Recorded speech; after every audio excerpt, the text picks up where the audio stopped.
have to move around here. Thank you, Chair. Are we going? Yeah, there we go. Is there, Chair, is there any latitude on the time? I just want to know how fast I should speak, or... Yes, I think we have some latitude since you have a lot of important items that we need to hear about. Fair enough, thank you. So thanks very much for the invite to your meeting. We have presented to the board in previous months, but obviously we're dealing with a new group. So we've got largely we're here to share information about what we do. I'm going to go through an overview of the town's water system, the Zone 3 supply initiative extending the aquifer into Zone 3, town Zone 3. I'm going to touch on the bulk water supply agreement that is currently in place between the regional district and the town of Gibsons. And then the CAO is going to give you a briefing on the regional governance, and then we'll go through what we see are some of the next steps. So for starters, there's the town of Gibsons there in four colors. Number 1 and number 2 are supplied by the Gibsons Aquifer, and Zone 3, the pink area, is supplied by SCRD water. You can see at the upper sections there on the right and left, there's 2 small sections of blue, and those are properties that are serviced directly off SCRD mains as opposed to the town system. Zone 3 has evolved over the years. It used to be serviced by a small pond. It progressed to water being pumped from the aquifer up to the pond, and then ultimately there was an agreement struck between the regional district and the town of Gibsons to service Zone 3. The different zones allows appropriate pressure to each home and business. As you know, Gibsons is on a hill, and if you're down below, you have to get a certain amount of pressure to go up to Upper Gibsons, and conversely, if you were supplying just from Upper Gibsons, you would end up with unacceptable pressure increases as you go down the hill. And so we split our town into 3 pressure zones. Historically, another reason for the 3 zones or the 2 separate water supplies was that the projected aquifer capacity was insufficient to serve the entire town. Zones 1 and 2 aquifer supplies. So we've got 3 supply wells in operation at this point down in Lower Gibsons, 2 near Town Hall and 1 over in Dougal Park. And we've got 2 reservoirs, the School Road Reservoir, which services Zone 1, and the Parkland Road Reservoir, which, although physically located in Zone 3, is not connected to Zone 3, and it provides balancing water to Zone 2. So the way the system works, very simply, is the water is pumped from wells up to School Road, and the water then flows from the reservoir down into Zone 1. We've also got a pump station that pumps from the School Road Reservoir up to the Parkland Road Reservoir, and then that water flows back down into Zone 2. For Zone 3, the SCRD supply, we have a single point of connection at Reed Road near the reservoirs and booster station there, and that single point of connection is metered, and that supplies Zone 3. The town takes care of all the water mains, and so the division of responsibility is at that point of connection at the SCRD water supply. We've got 3 valves that, in the event of a fire, for instance in Zone 1, and we were unable to keep up with adequate water, a valve between Zones 1 and 2 would open and allow water to flow from Zone 2 into Zone 1. If that wasn't sufficient, the valves between Zones 3 and Zone 2 would open and provide additional fire flow. We've also got a booster station or a fire pump within the SCRD station. It is yours. We funded it. But if we still can't keep up with a fire in any zone, then that booster pump will kick in and provide the fire flows necessary.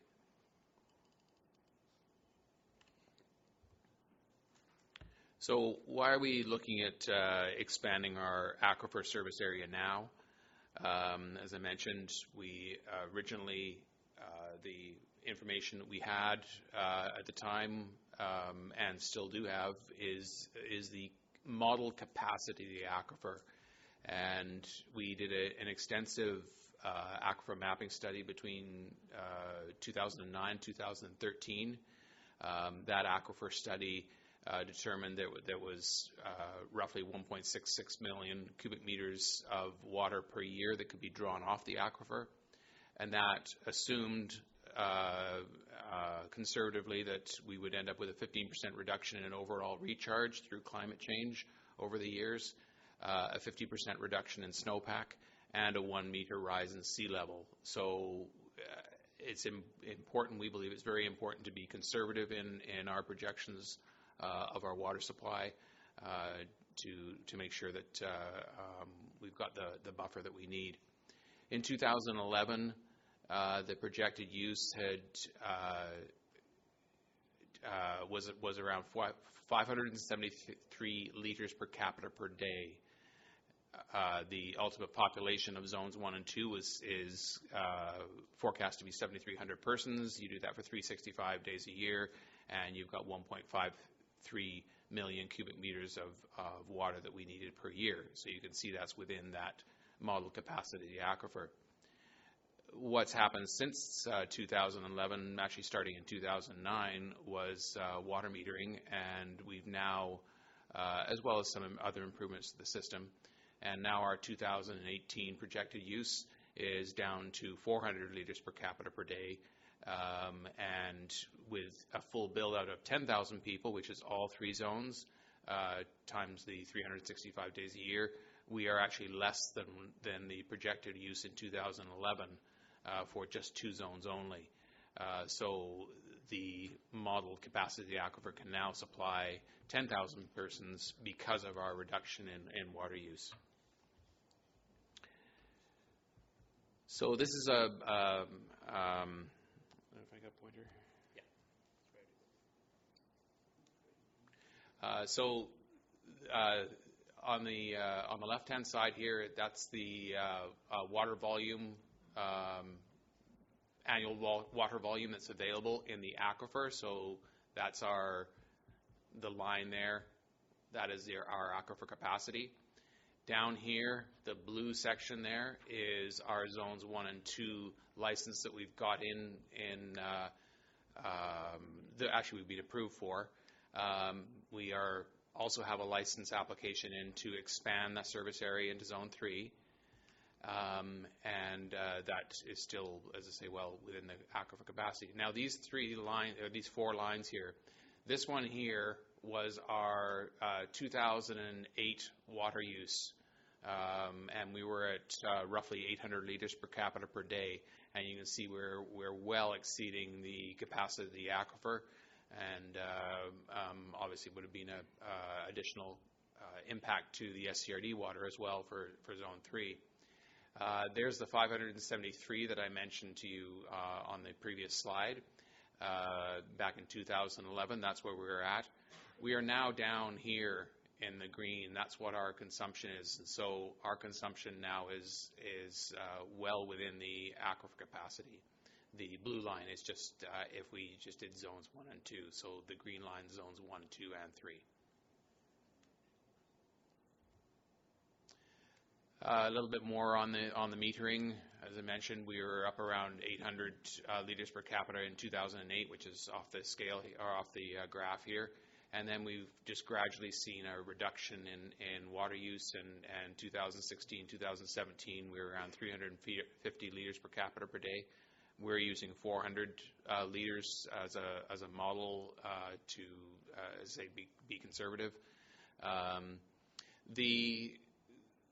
There's often numbers thrown around that it's important to be clear what they are, what they represent. So We use 350 liters per capita per day, but what that represents is it includes all residential, all commercial, all leaks, all fires, all operations and maintenance activities, and then divided equally amongst the population. So that's not the the amount that we're seeing metered at each residence.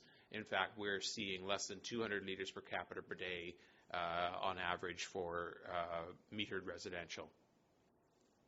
So those two numbers are, you can see them used across Canada, and it's important to make sure that you're comparing apples to apples as to what number you're using. Now that 350 liters per capita as well, with that, another caution with using that number is that is reflective, as I say, of how old our system is, how many kilometers of water main we have, and therefore how many potential leaks we have. And it represents really a commercial component that isn't intensive on their water use. And so if you start having some commercial, some businesses that are higher water users, then you'll just see that liters per capita go up, and that's just a function of the types of businesses that you may have in your area. So if the regional district is different ultimately from 350 liters per capita per day, there are many other factors that go into it, and I think probably that one is something that you could more readily compare. And just a little bit of trivia there. Cape Town, in their 2018 water crisis, they were down to 50 liters per capita per day. Now, I'll share with you some information that was shared with me from your staff.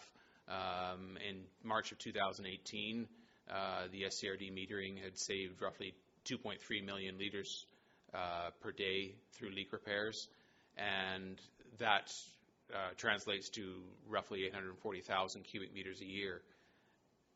Put this into perspective, that's 1.3 times the total town water use, current water use, or 3.9 times the Zone 3 water use. So what I'm conveying there, or hoping to convey, is it's just that importance of metering and leak detection, and how much further your water can potentially, anybody's water can potentially go. Again, that's only part of the story. You've got, when you're designing a water system, or when you're considering the capacity of a water system, you've got many things to take into account. One is your average daily demand, which is just that, your daily demand averaged out throughout the year. Your maximum daily demand is another consideration, and is frequently part of the reason why reservoirs are required, is that is the day or days of the year with a maximum water use. And so, although you may have enough water for your average daily demand, if you don't have enough for your maximum daily demand, then you're going to run into problems during the summer when you have higher water use. Then you've got your peak hour demand, and that peak hour demand is typically modeled at 4 times the average daily demand, and that's the time of the day, as you can imagine, when the you're having your morning showers or evening meal preparation, and dishwashers are on and all that sort of fun stuff. Then you've also got to allow for emergency storage and fire flow, and that's another thing that our reservoirs do, is to keep enough water on standby for those purposes. So our planned service of Zone 3 with aquifer water is to construct roughly $2.5 million of new infrastructure, including a well, a booster station to get the pressure up to operational pressure, and some water main upgrades. And at this point, the intent is that the Gibsons Aquifer would provide Zone 3 with the average daily demand and the maximum daily demand. And then the peak hour demand is where we would not have enough water. once we're have more population there, we will not have enough, and we will be reliant on the SCRD for that peak hour demand. However, because we're not at ultimate population, we are projecting that we are not going to be drawing on the SCRD for peak hour demand somewhere between 2045 and 2030, depending on our population growth. So as I mentioned, we're going to be reliant on the SCRD for peak hour demand, emergency storage, and fire flow for Zone 3. But we're projecting ultimately a 95 to 98% reduction in SCRD water use. And the duration of service from the aquifer is, or full service from the aquifer, is dependent on long-term performance of the aquifer. So all our modeling says, yes, we're fine. But we had, as I say, we'd gone conservative on that with accounting for climate change, reduced snowpack, increase in sea level rise. However, what really tells us the real story is long-term monitoring of our aquifer. And we started long-term monitoring in 2009. We do an annual program where we look at the performance of the aquifer and compare that to the projections that were in the study. So far, 2019, 10 years later, we're on track. But it's not an engineered asset, the aquifer. There's many different things that can influence it, and we are, although we've done an extensive study on the aquifer, we recognize that it's extremely important to monitor how reality matches our modeling. Okay, yeah. So we've got the bulk water agreement. So we had an agreement signed between the town and the SCRD in 2013. The term of that agreement is 25 years, and it was agreed within the bulk water supply agreement that we would review that every 5 years. Now we've started that process. It's been on hold for a little bit, past few months, but the timing of the review of the bulk water agreement is good with the projected change in water use from the SCRD for Zone 3. Actually, before we go into the regional governance, I just wanted to touch on the, you've heard us talk about natural assets, and you are also familiar with the asset management that is required for your water system and roads, trails, whatever assets you have, is to the importance of having an asset management plan. And we see the aquifer as a natural asset. If that didn't exist, we would have to be reliant on engineered, dams or desalination or what have you. And it's an asset that is important to take care of. And we've starting back in probably as early as 2009, we started treating our natural assets in the same manner as we do our engineered assets, which is there's several questions that you ask and that need to be answered for your asset management planning. What assets do you own? What is the asset worth? What's the asset condition? The establishment of an operations and maintenance and management plan, a financial plan, ongoing assessment, and the ability of the asset to handle increased demand. And those are variations of those questions are asked for a reservoir or a water main or what have you. And we ask exactly those same questions with our natural assets. And in fact, our aquifer mapping study went a long way to answering those questions for us. And as I mentioned, ongoing assessment, which is I've got down as the sixth step, is extremely important to make sure that what your projections have been in modeling your system, that they actually pan out in reality. So I'm going to hand this over to. Mm-hmm. There we go. Thank you. Thanks, Dave. So when it comes to planning for the impacts of climate change, including droughts, which seem to be occurring more regularly, there are two issues at hand. In our experience is the issue of scale and the issue of governance. So from a scale perspective, let me get a pointer. The nature itself knows no boundaries. So the town of Gibsons, this is the Mount Elphinstone, just to try to demonstrate that, and the town sort of starts at about here. But we can't plan for droughts and floods and sea level rise, just within our own area. And this is one of the reasons that we think planning our watershed scale is important,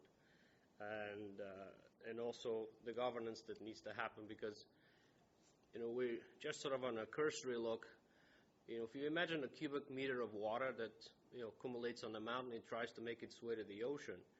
It gets to go through 6 or 7 different agencies, and everybody plans that cubic meter very differently. And so we're disrupting the natural system that happens here. And it's costing us all a lot in terms of money and efficiency, and unfortunately at the cost of nature itself.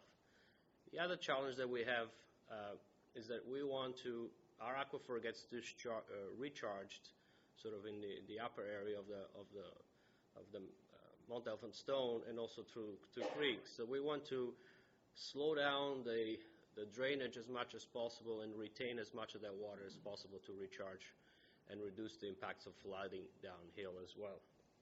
And so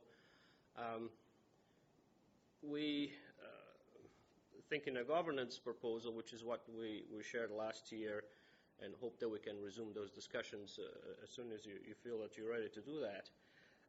The governance envisions, primarily that we all sort of plan jointly the vital ecosystem services that we rely on for drainage and for drinking water, and also to protect our properties and towns from sea level rise.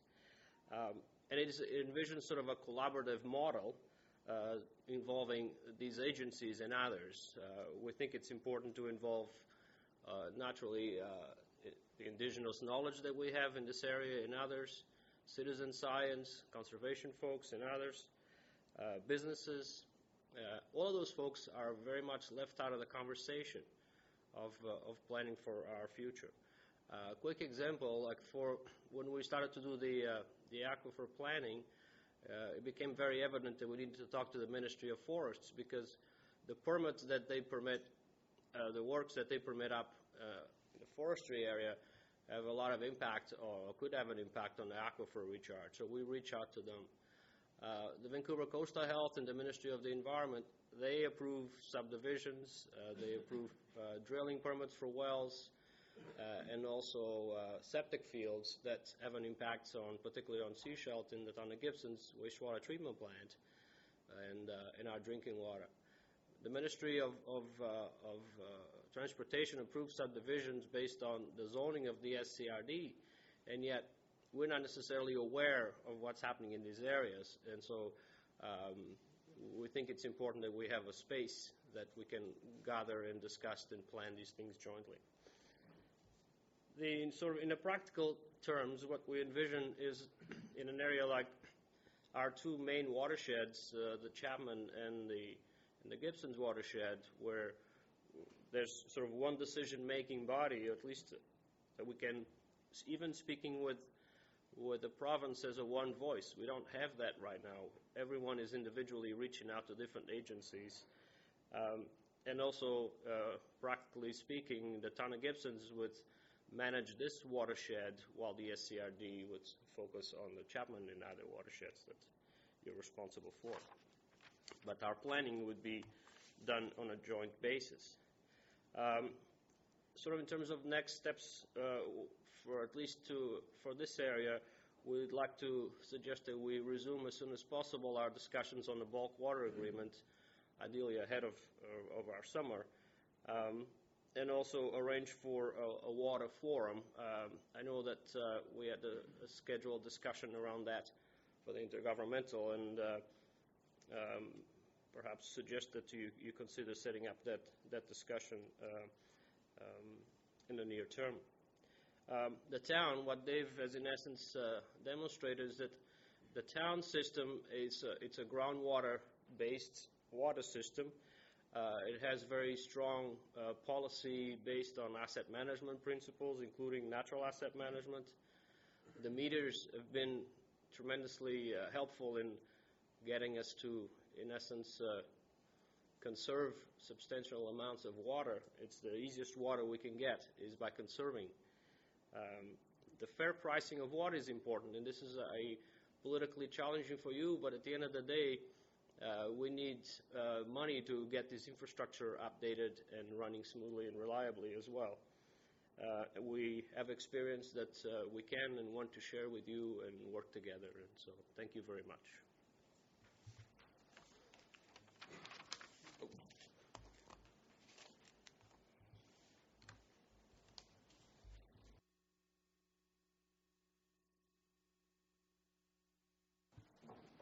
Thank you for the presentation, and I would like to see if any of the directors have questions. Director Seegers. Thank you.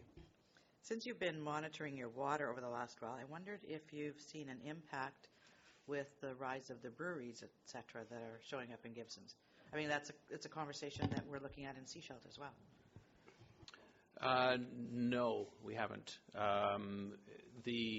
I think relatively speaking, they are probably a higher water user, but where that would show up is your liters per capita, that graph that I showed you, and we've seen a steady decline in that. We do, although I don't have the information, we have each one of those individually metered as well, and so we do have the data as to how much water they're using. Just if I can add a little bit to that, we anticipated some impacts on the treatment plant, and there's technology and other approaches you can use to reduce those, so the folks have been very cooperative. Our concern in terms of managing large water users, we're seeing interest in water bottling facilities and folks that are in the food and beverage business and have all kinds of labels, but they're in essence attempts to access our water. And I think that from a policy perspective, we should armor the policy framework, and the SCRD has a strong position on not supporting that, and I believe the town of Gibson is the same. But we shouldn't take for granted that this is a risk to our systems as well. Director Beamish. I think in one sense, with the table of showing with all of the agencies that are represented in terms of governing water on the coast, I don't think we should forget going forward that we can't do this alone. We can't do this just as official agencies. As I mentioned last time, we'd be wrong to assume that. There are lots of individuals or other groups in the community that should be part of that process along with us, and we need to find ways that they can be part of or support the process as we go forward. So, Director Seegers. Thank you. So as you know, I've seen this presentation before, as you came and presented in Sechelt, so thank you for that. You've been doing the modeling, and you indicated that you will be looking for additional water for peak hour demand after potentially 2030 to 2045. Have you done any numbers around that? Because at this table, we're going to be looking at both, right, short term, and we are starting to look at long term. So that would need to come into play in that as well. Is that information you have and could provide to our staff? We've got, I don't know if I could just hand you the numbers, but we have quantified that, and we would certainly bring that to the table in discussing the bulk water agreement and those volumes, so that those can be quantified. If I may, Mr. Chair, just further to that, based on the results of the groundwater study, we now have a series of groundwater resources across the coast. What's not necessarily a plan is how we join all these resources in a way that we can flow water as needed across the coast and not sort of limit ourselves to our little boxes.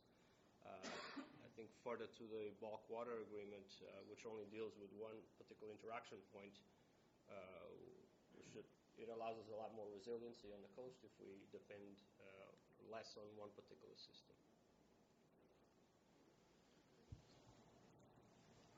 Director Beamish. I believe we'd also discuss that there would be volume that could be shared with the regional district from the aquifer in the short term. Is that correct? There is the potential of that. We've yet finalized. We are yet to finalize the volumes that we'll have available from the new well that's necessary. But definitely, theoretically, that is possible that that water could flow into the regional district, at least in the short term, until we start hitting the capacity for our Zone 3. Director Hiltz. Sure, thanks. You bring a wonderful topic, and I have to thank the town of Gibsons for the aquifer studies, the waterline work, the Jessica Doyle thesis, which is still, I think, the best information we have about groundwater resources on the Sunshine Coast. So, yeah, the town of Gibsons has done great work. So, about the aquifer. If I remember, the aquifer study put boundaries of Charman Creek and Gibsons Creek, and it was within the town of Gibsons. Is that a true recollection? That the aquifer is within the town of Gibsons? The study area in which the model was based on. It did extend beyond the boundaries, and so the boundaries of the town. It did extend beyond Yes. the boundaries. Okay. So how far beyond the boundaries? Well, they largely looked at that the aquifer watershed. So the aquifer watershed, the current modeling, which would include all the Elphinstone area, is 1.6 million? Yes. Yeah. So that's right. Okay. And does that tie in with the provincial government is working on some aquifer mapping and to bringing all those numbers together? Like, are they discrete? Are they hydraulically connected? Is the town participating with their data with the province in that? Yeah, we supply them their data, our data. We give them free rein to that, and then they also have one monitoring. They've got their own equipment down one of our own monitoring wells. Okay. That is linked up to their system. Okay. And so I'm going to go on to the asset management. I remember having a discussion with someone, Pito, doing some work behind the Curling Center for one of the water monitoring. That was the first person I encountered who talked about the value of the Gibsons aquifer. So I have a number that person, we just ballparked it at that time. So I'm wondering what the town of Gibsons number is for the actual value of that natural asset. We don't necessarily, so from a valuation perspective, we haven't put a number of what is the aquifer worth. In the aquifer, the value is in the services the aquifer provides, and there are other values. But so we look at if we had to provide works to store and filter drinking water for 5,000 people, it would be in the tens of millions of dollars. Just to get it going, and hundreds of thousands of dollars or more to maintain that system. So that's sort of, it's more of a risk discussion, and that's something we raised with our auditors. We wanted to have a note on our financial statements that, in essence, said, we're worth more than we allowed to report on paper. And after a few months of discussion, we did end up with a first of its kind note, and now we have another note. The first note said, we're worth more than we can report. The second note followed the valuation that we did not on the aquifer, but we did a valuation in the White Tower Park. And what we wanted to know there, not so much what is the park worth, but what is the value of the services that we get from the park. And if we, from a service perspective, all the drainage that happens in Upper Gibsons ends up at White Tower, generally speaking. And to move all that water with our projected growth, we were expecting to have to build works, engineered system to pipe all that water into the ocean, around $4.5 to $5 million.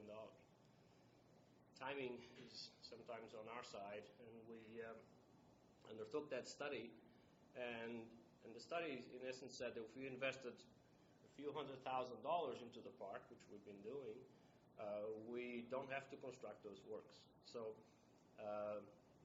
the value of the services is worth at least what would have been the cost of building an engineered alternative. But this is one of the economic benefits of nature services. It's, in our experience so far, it's sort of been pennies on the dollar. And from an economic perspective, it makes sense. From an environmental perspective, it makes sense. Not to mention the other services that we have, like pollination and habitat and well-being and culture. We know those are there, even if we're not talking about them. And so auditors like the numbers, I guess. They like the, and so if you were to have to build an engineered asset of the Gibsons Aquifer, has there been a number put on what an engineered alternative to the Gibsons Aquifer would cost? No, we haven't done that. Okay. Can I take one more? The bulk water agreement. I'm glad that the town is looking at this, supporting the SCRD as the SCRD supported the town of Gibsons in its need of crisis in 2014. I hate to remind everyone of 2014, but it was a crisis, and the SCRD did come to the aid of the town of Gibsons. The bulk water agreement doesn't anticipate that. It talks about reverse flow, so I think this is what you are talking about with staff, is to make a two-way flow system in an emergency situation. Is this kind of what you're talking about with the discussions of the bulk water agreement?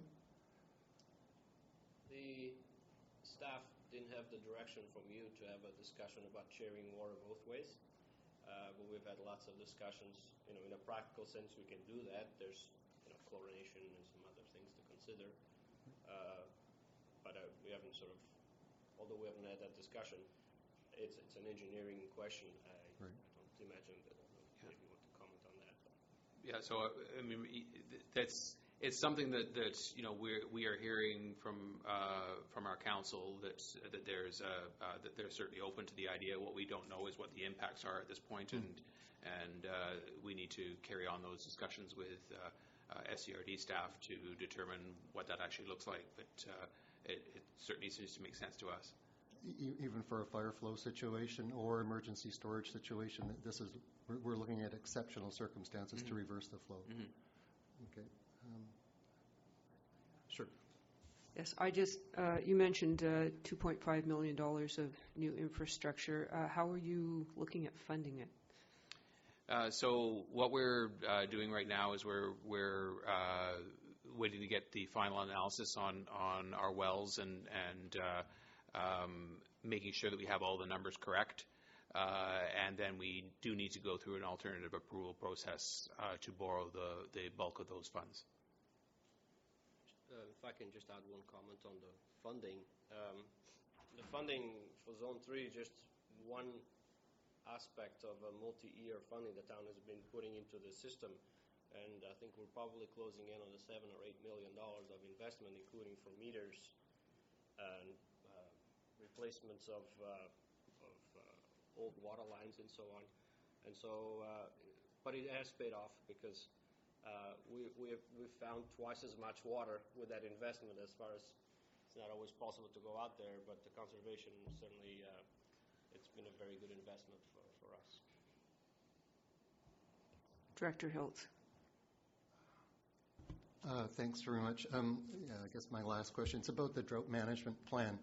Since 2015, a lot of changes have been happening, and the town of Gibsons no longer follows the SCRD drought management plan, so which would imply that the town of Gibsons has its own drought management plan. And I'm interested to know at what points you would go from stage 1 to stage 2 to stage 3 and to stage 4. What criteria? Like, you don't have a visible weir that when the water stops going over the weir, you go to stage 2. So I'm wondering how Gibsons is going to deal with that.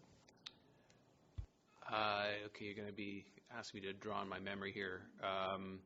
But essentially, we do follow the SCRD water restrictions.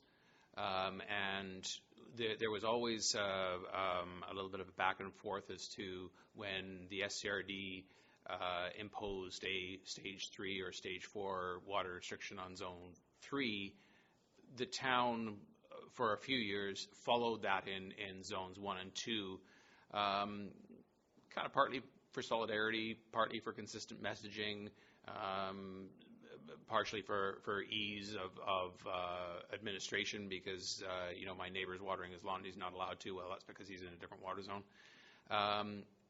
But the SCRD, I believe in your policy, says that you look at the other water systems individually, and so your Grantham's groundwater system might not go on to a stage 3 watering restriction when the Chapman does. So we do the same thing now, is that we follow, obviously in Zone 3, we're obliged to follow the SCRD watering restrictions. In Zones 1 and 2, to go to 3 and Stage 3 or 4, that would be based on our water levels and our supply at our wells, and we monitor that.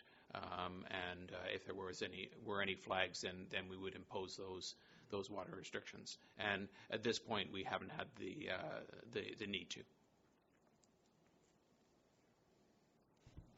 Just to follow, what would be a flag? Just changes in water levels in the wells, and so we've got all of those connected to our SCADA. So if we were seeing any significant change or noticeable change in the well levels, or if in our operations of our wells themselves, the other thing that would prompt us to put in any kind of water restrictions if we had a problem with one of our wells. For example, if a pump went down and we felt that the remaining wells could not keep up, then we would be imposing a water restriction to make sure that we could supply adequate water for essential needs. For the last couple of years, we've stayed at level 2. We haven't gone over that. Okay, one or two final questions. I'm cognizant of time at this point. Director Seegers. Thank you. The last topic that you talked about was the regional governance piece. And I know that there are slides that you haven't put up here. What do you see, like where are we in that process? Because I know you came to the various governments last time with a recommendation or a request that we supported in principle, and I think that we all did. I'm not sure. So you can let me know about that. And then how do you see that proceeding?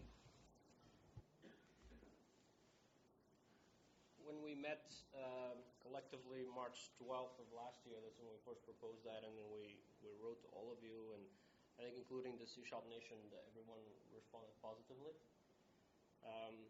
And then, summer went, and would you mind just putting up the overhead for a moment? So our first step is we have the support, which is very important. So those are sort of the next steps, is sort of convening an advisory committee. It's similar. This could be a different process, but what we were suggesting is similar to what happened with economic development. There was a small group of elected officials that sort of got together with some staff support, and then worked through identifying a few different models, and then developed the terms of reference in a project charter. So that this is a process that would take a few months to a year, I imagine. But we could start, next month, as far as that goes. And from a practical perspective, the staff level that you support that you would need, we certainly have staff available in Gibsons to support there, and suggest that we bring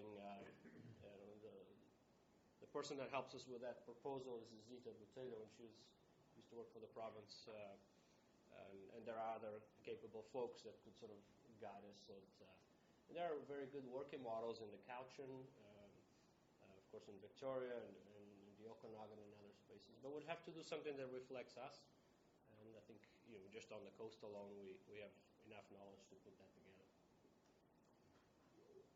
So just a follow-up then. So are you looking at taking that next step to put out a call, or how do you see it actually, like on the ground, moving it forward? Without speaking sort of for Mayor Beamish,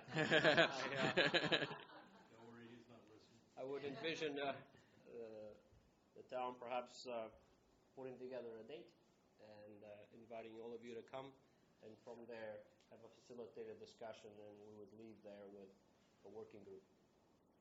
Thank you.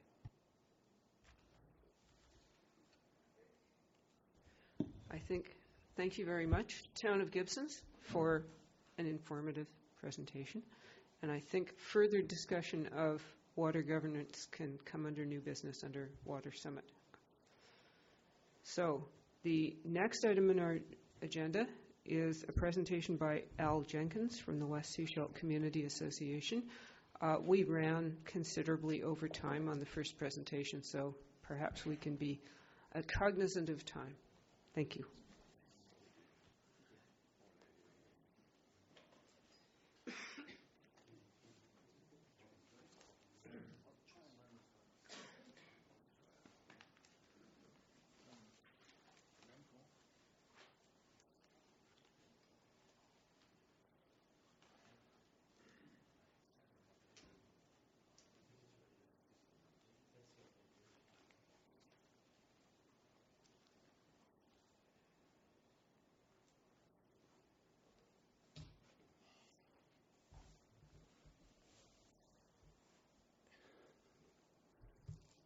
Madam Chair, directors, staff, attendees, I thank you for this opportunity to present this Clohome concept. I understand time is really tight, so I guess I got to watch my clock here. But if it were possible to have another 5 minutes, that would be fantastic. My background, I was BC Parks Area Supervisor here at Sechelt on the Sunshine Coast for 23 years, managing the provincial parks from Howe Sound to Desolation Sound. And so I looked after the parks and the associated water systems, whether they be surface systems, well systems, whatever, and complying with all of the Health Act regulations. I have resided on the coast for 40 years, acquiring considerable local knowledge. So I understand the landscape. Clohome as our second source is not new. However, increasing demand and a dire warning about climate change requires us to keep our options open. My goal today on behalf of the West Sechelt Community Association is to provide an overview regarding seriously expanding our sourcing to supply many decades ahead. As we go through these slides, I will present a layman's view and leave the technical details to the professionals. And once we go through the slides, I'd be pleased to address your questions. So the end goal today is hopefully present enough valid information to you, the board, so that you can decide whether to add Clohome as a realistic option to investigate. Thank you. So we'll move into the slides. Here's a photograph from the mountains to the southwest of Clohome, looking down on Clohome Lake, and that's Salmon Inlet, just to the below the lake. The dam is actually hidden in that picture. How can I move forward with this? Can I do? Okay, good.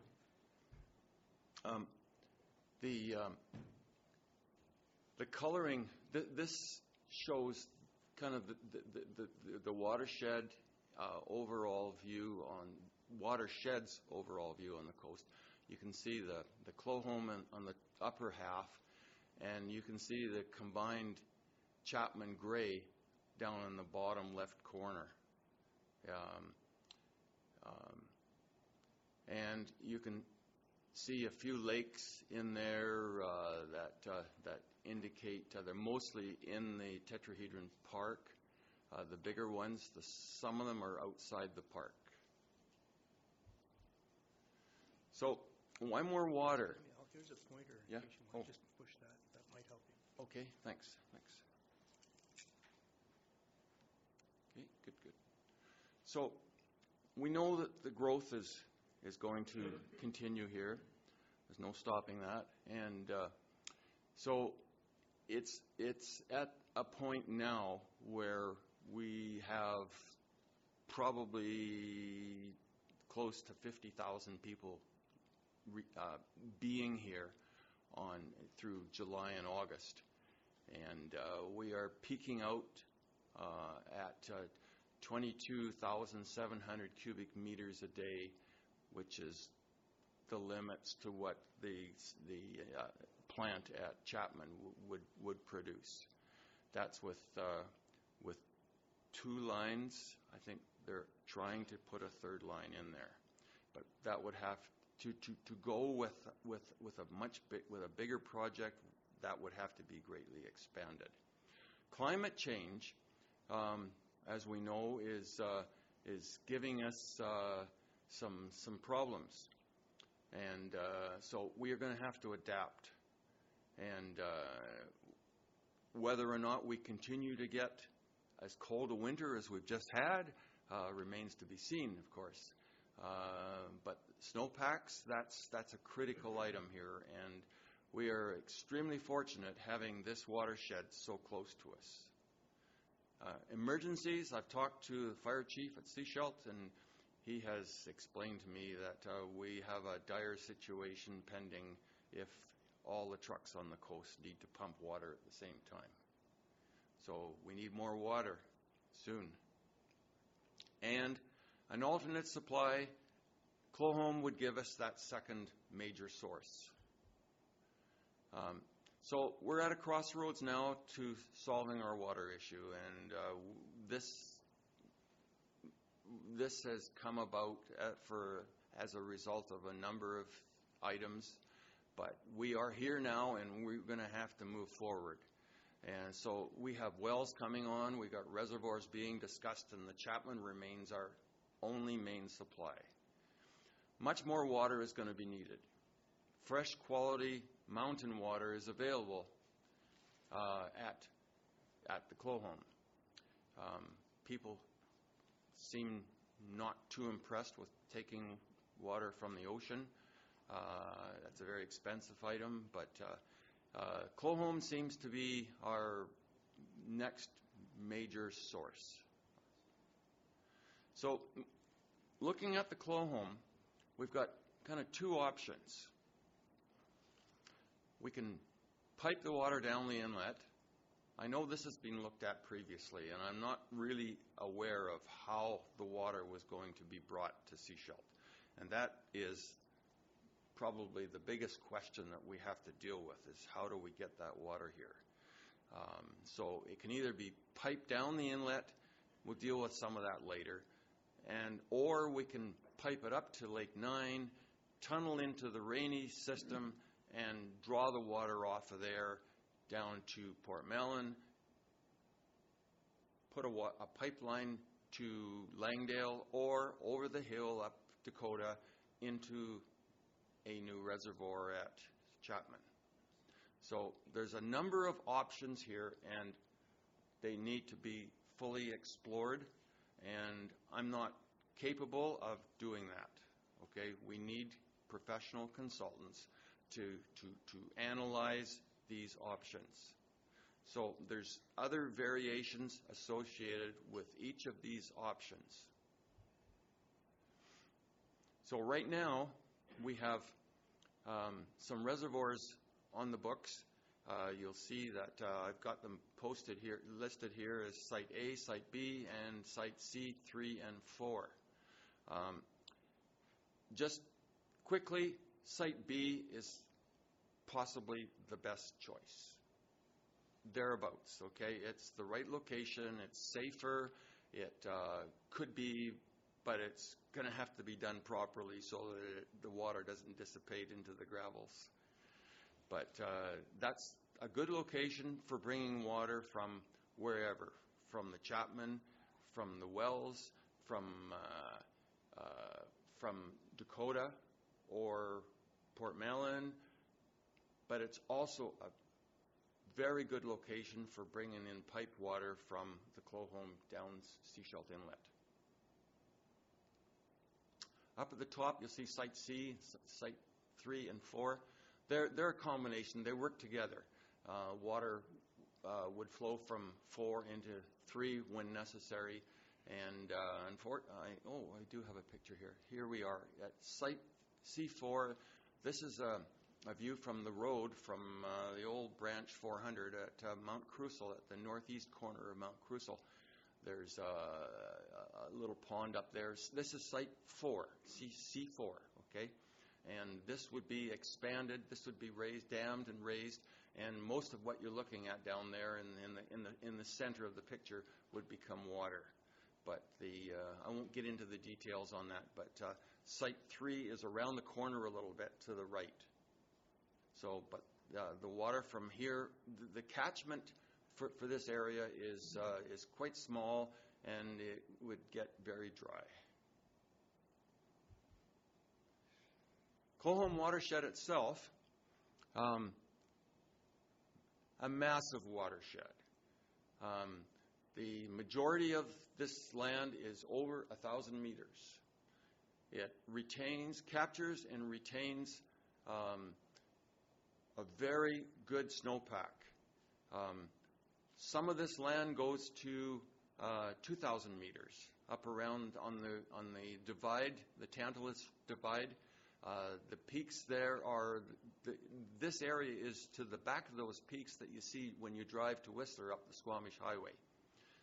The ice fields are right along that ridge. Some of them flow over to the northeast, and that's where the majority of the ice fields are. So the majority of the ice fields flow over into the Squamish drainage. But we do have major snowpack retention sitting in here. We've got some major drainages. So within the Clohome, we have Bear Lake, we got Phantom Lake, Tantalus, and Tequat. And each of these have got run-of-the-river power plants on them, IPPs, independent power plants. And but they just use the water. They don't take it, they just use it. But they do have water licenses. Clohome, 385 square kilometers. Okay, at the top end of Salmon. The actual catchment above the Clohome Dam is 6 times larger than the Chapman catchment. Okay, so we end up with a 65 square kilometer catchment for the Chapman, 385 square kilometer catchment for the Clohome. The surface area of the Clohome Lake itself is 7 square kilometers with an average depth of 14 meters. It's actually quite shallow, but it has the capacity to recharge itself very quickly because of the vast amount of catchment. This picture was taken by myself about a year and a half ago on September the 1st at 1 o'clock in the day and during a stage 4 restriction at Sechelt. And I have been onto the Canada stream gauge site for they have them province wide, and they have one for the Chapman, or for the Clohome, and that station, that stream gauge is about it's downstream from this, but it's not significant in the quantities. Even though it would be a little bit higher, this number is a little bit higher than what you're looking at, but this is close enough for what we're talking about today. And I want to emphasize that the amount of water that's flowing through here compared to our current demand, a maximum peak demand with a stage 4 restriction, our plant here at Sechelt can only put out 22,700 cubic meters a day. The amount of water that flows over this weir at the same time is almost 10 times that amount.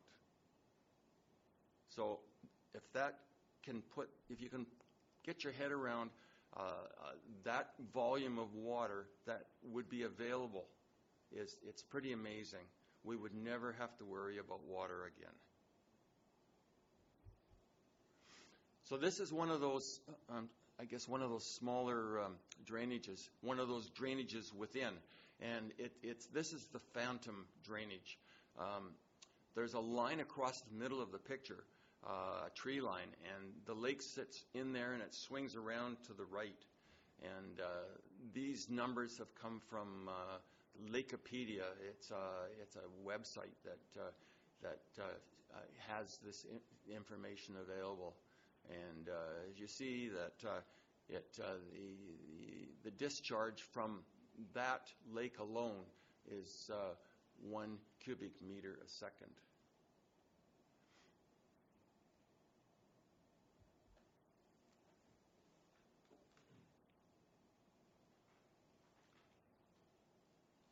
So I've got a little bit of technical data here for you. For option A, which would be bringing a pipe down Salmon Inlet, down Seashelt Inlet, to the Dusty Road access. There's a right-of-way at Dusty Road which runs to the water, and that's where I'm suggesting that the pipeline would come out. And it's about 45 kilometers all told from the dam at Clohome down to the treatment plant at Seashelt. But there's about a 5-kilometer distance from where the pipeline would leave the ocean at Dusty Road and have to be pumped up to the treatment plant or into the reservoir, into a reservoir. There's a 55-meter elevation change, and the water would flow on its own, I'm told, by a reliable consultant, that the water would flow on its own from Clohome down to the Dusty Road access. So at that point, it would have to be pumped 200 meters uphill. So this would involve using a 1-meter pipeline, and it would be submerged, and it's referred to as an inverted siphon. You're going to have to get an engineer in here to get more details on that one.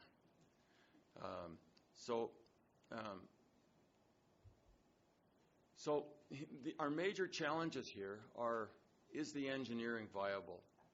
Along with financing, this seems to be the greatest issue, and of course it is. It's certainly the biggest, and probably the second would be the engineering. But environmental concerns, yes, we don't know what those are at this point, but there's going to be environmental concerns. But we are dealing with water in fresh water, in salt water. It's not like we're not dealing with oil. So how do we move that water to Seashelt? Obtaining licenses and permits. 10 licenses currently exist, and the big goal, the big bonus here is that we get some long-term planning and we provide much needed stability. We don't have to worry about aquifers running dry and not enough water because, as long as water keeps falling from the sky, and that's probably not going to stop, we will end up getting water. This is a list of the current licenses as of March the 11th. These are all active licenses. There are a number of licenses that are inactive. So I put the question to Water Rights in Surrey, and they told me that there are no restrictions in effect for extracting water from Clohome Lake. So water would be available for the Sunshine Coast drinking water. She would not give me any more information on that other than that the application process is to apply. So in order to get more information, you have to make an application to extract the water. Okay? Just a little more information on the flows. All of this information is readily available, and you can see it can be very timely. You just have to plug in what you want. Little more information on Clohome River. This weir is 22 kilometers above the dam at Salmon Inlet. This was taken on a very warm 30-degree September 1st day, and you can see the amount of water. It's very graphic. I have some video of this, and it's pretty impressive. Downstream, down at the lake, actually, there's an IPP at Bear Creek. There's actually several IPPs at Bear Creek. But I put this photo in just to show the lake level. This is Clohome Lake in the background, and you can see that it's fully charged. So going back to option A, that's a submerged pipeline, 40 kilometers down the inlet. And we talked about that. Option B, let's just briefly touch on this one. I'm talking about damming Lake 9 to create a 3 million cubic meter reservoir. 3 million cubic meter reservoir. To do that, there's I'll get to some pictures here in a minute. And it involves drilling a 2-kilometer tunnel from that Lake 9 reservoir through the mountain underneath Tetrahedron Park to Rainy Lake, which is also known as Lake 7. Okay, they have it. The mill have a dam on that lake. It's not in very good shape, but I'm sure that could be improved on. But as far as raising the dam at that point, we'd run into problems with the park. So I think we're restricted.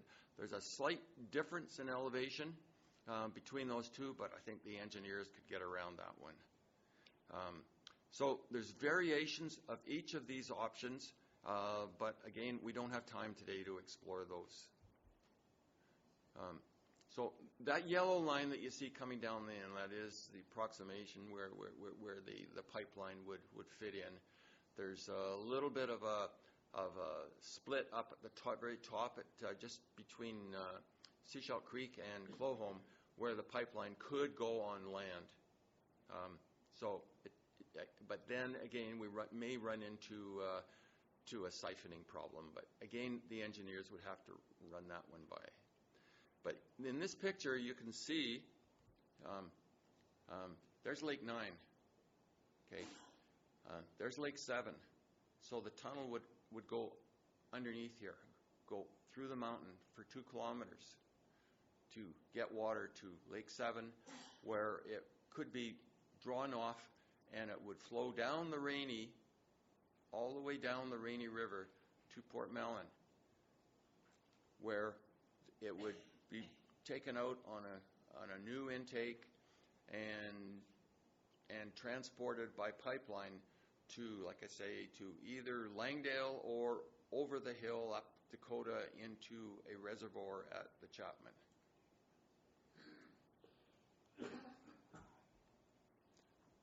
A little more detail on that option B. At this point, I need to mention this pipeline. This pipeline, of course, it wouldn't follow that at all. It would have to follow a roadway. And this would be a very expensive endeavor to build and operate that section of the pipeline. Now, if it was ever deemed necessary through the help with the mill and to present a storage, a good storage system, this could be in the cards. But again, this is a job for professionals to determine whether or not this section should be explored. There is another option too, but water from Lake 9 could be pipelined across into Grey Creek. but there's a huge dip here in Thornhill Valley. So there's some major obstacles with that one. So this lake standing on its own would certainly work as well or better than the C3 and C4s. So that's without this pipeline. But there is very little watershed capture area in this area. It's the capture would be very confined to what I'm circling now, and it would be runoff off of the ridges just outside the park. The park pretty much sits on the high line, the height of land. And this is Lake Nine. As you can see, it's been logged. There's a road up there, rough road.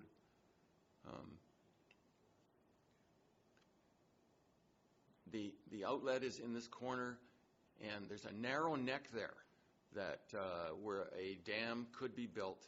It could be a 5-10 meter dam. I'm sure there's ample rock available to look after that, but this could be turned into a very nice little reservoir. So we're getting down to the end, and you know, the big question is the money. How many $1 million would this cost us? So we don't know that.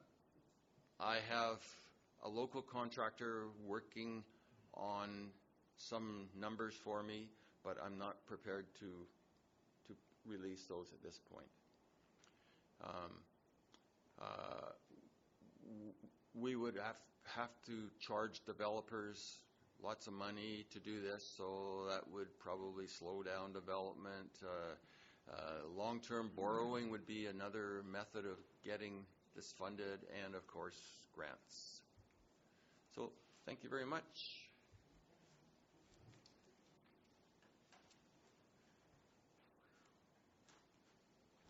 Thank you very much. Do we have any questions from directors? Director Seegers. Thank you. First of all, we did get a copy of your previous presentation. I noticed some of the numbers and things in here are different. Thank you. Okay. Thank you for mentioning that, because the earlier presentation did have some numbers which don't fit with this. Okay. Could we have a copy forwarded of your current presentation? Absolutely. Thank you. I debated whether to forward that ahead of time, but I decided not to do it because I didn't think it was kosher. Thank you. Staff. Staff, please. Staff will ensure that this version will be distributed through the error folders. Thank you. Director Pratt. Thank you. Thank you, Mr. Jenkins, for your presentation. I think a couple of my questions are more going to be directed to staff, because I'm curious from a historical standpoint. I'm having attended regional district meetings before I was elected. I do know the possibility of Coquitlam had been raised as in conversation, but I'm just wondering if there had been any conversation or if staff had looked into this option in the past. And then also, I understand that there are no cost estimates right now for infrastructure, but I guess based on staff capacity, if there was something that could be, if the board chose to look at this, if there was a possibility of like a desktop study, just to get like kind of ballparks, or based on what the board direction would be. Staff, please. Thank you for the question. In one of the appendixes to the Comprehensive Regional Water Plan, which was adopted in 2013, Coquitlam is explored as an option. Given that at that time it was already recognized that, hey, there's a lot of water available there. At that time, there were several options considered, and there was a cost estimate included. At that time, so we're talking about 2012, it was estimated 2 options were considered between $73 and $120 million. Given the current market conditions, I would easily put 50% on top of that. Another thing staff are aware of is the water licensing aspect, and it's correct that there are no official water restrictions as defined under the Act on Clohome. However, the water license for BC Hydro states that they have the right to use all the water in the Clohome Lake up to the top of the water of the dam. So only water that is flowing over the dam when the BC Hydro plant is at maximum capacity, which is 100 liters a second, 100 cubic meters a second, sorry. That's the water available for licensing purposes. So I have not been able to look at the hydrograph of that spillway to actually confirm what the periods in the year are that there is actually water spilling over the dam. I assume that will be primarily spring, early summer, and then again in the fall. So that leads to the question that if we were able to secure a water license on Clohome Lake, it would most likely have a condition that we won't be able to draw water late summer. So that would require us to nevertheless have a reservoir here that we can get the water in the springtime, store it in a reservoir, and then release it to the treatment plant. Thank you. Is that a follow-up, Director Pat? Yes. Just a quick follow-up. Remco, you said 73 to 120 million in 2012, and is that essentially for the same proposal, around the same proposal that Mr. Jenkins is with the pipe going down or creating a reservoir? So essentially the same infrastructure has been suggested? More or less, yes. Director Seegers. Thank you. In the regional water plan, it talked about piping cross-country kind of thing, right? So it is different than, the method of getting the water down is different than what's being proposed now. And I think this came out of some work that's being done in Europe somewhere. Or, no, down in the U.S., there's a place that piped at 17 kilometers or something, and it was much less because it went along the water. So, I mean, I think there's other options, further information I think that needs to go forward on this proposal.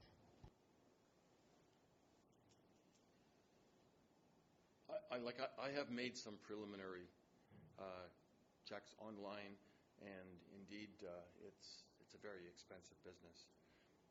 But we do have a local contractor who has just recently installed water lines across Indian Arm, and he is getting back to me. He works in consortium with Fraser River Pile Driving, and they have installed two 10-inch lines across Indian Arm recently. They're short, but again, he's in the business. He understands about laying pipelines on the ocean bottom, and I think we should. I think we should investigate this more carefully, just to get some ballpark numbers to bring us into the picture, because we are really our numbers are pretty stale.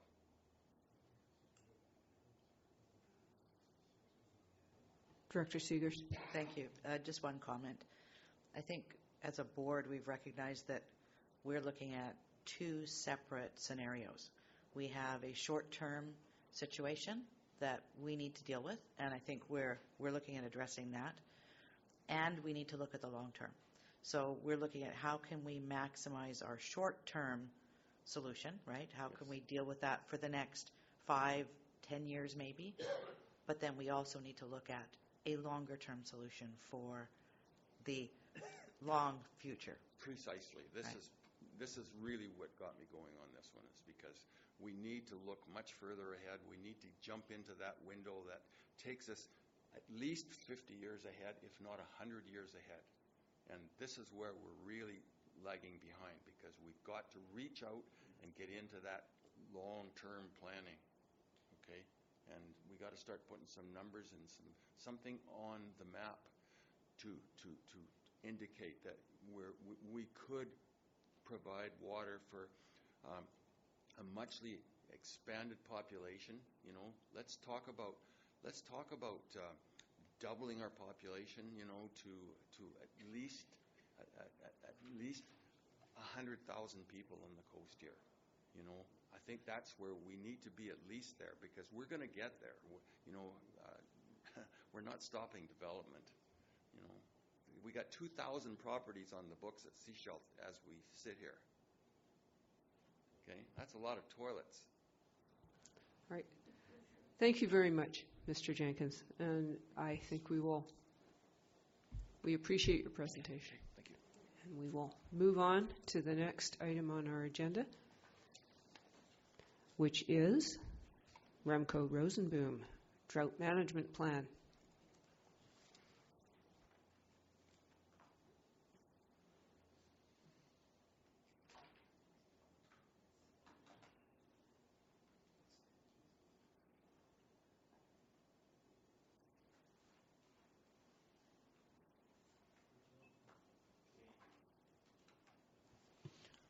Thank you, Chair.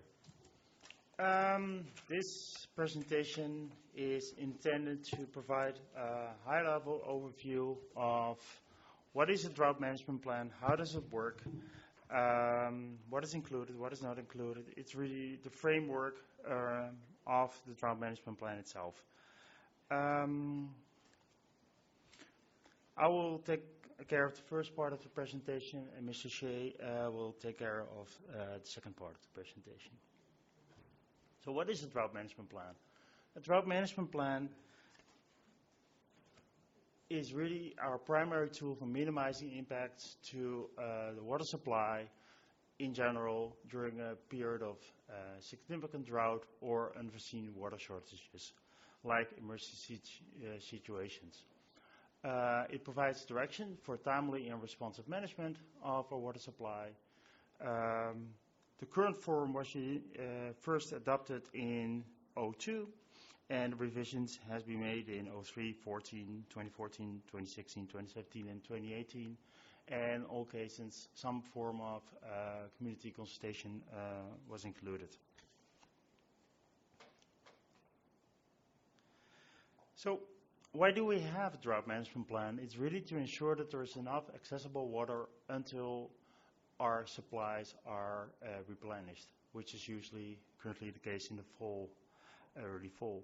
So it's not to provide direction on the day-to-day operations of our water supply, it's the long term. It is how do we ensure in June that if the drought continues that we have enough water in the system, if drought continues until the end of September. It's a long-term range. That's what we're looking at. That's what we're considering in our work. It also focuses on changing the behavior of our residents to reduce outdoor use of potable water as much as we can. It ensures adequate water and pressure for fire protection during peak use periods. There's a component of protecting fish and ecosystems in Chapman Creek. And in general, it has a bigger, broader objective of assisting our community with adapting to the impacts of climate change. Our water demand analysis, as presented in December, talks about a 184-day drought period, which really speaks to the fact that we're adapting in our planning work to the impacts of climate change. So this graph is maybe a little bit of technical, but the primary, what you can see here is on the vertical axis, that's the flow of Chapman Creek, and the time is at the bottom. And what you can see is the water flows are going down in the different years, stays down around 200 liters a second, and then they all spike up immediately. And that's all. That really speaks to the fact that Chapman Creek is a system that is large enough to capture a lot of water when it rains for multiple days. And so it's really a rain-dependent system during the summer months. If we would have a rain event every Sunday evening, we would not have a stage 4 at any point in time. It's just that if there's rain, the system will capture it and will buffer it as long as there is enough buffering capacity in the system, and will keep us out of significant impact on our water supply. So this is a graph based on some long-term historic data, and when I say long-term, it's really multiple decades. So climate change will only further increase the difference during the summer months between our precipitation and our consumption. What is the regulatory framework we're working within? It is our own bylaws in terms of bylaw 422, the water rates and regulations. That includes definitions and on what kind of restrictions are applicable in which stage, as well as some procedural provisions, as well as our fees and penalties we have in case there are infractions, and we have, of course, our bylaw enforcement bylaw. We have our water licenses and our environmental flow needs authorizations from Flint Ward. We have currently a BC Parks permit to operate our siphon until the end of this year, this fall. And we have, of course, Vancouver Health, Coastal Health authorizations. So how does it work? It's really the intent of the drought management plan is to prescribe water use restrictions during different stages of our drought. And the prioritization in all that is to ensure that we have enough water for human consumption, human health, for fire protection, and for environmental flow needs. We have 4 stages: normal stage, a moderate stage, an acute stage, and a severe stage. There is actually a 5th stage, which actually is we have no water. So that's the one we try not to get to. So stage 4 is really our top stage.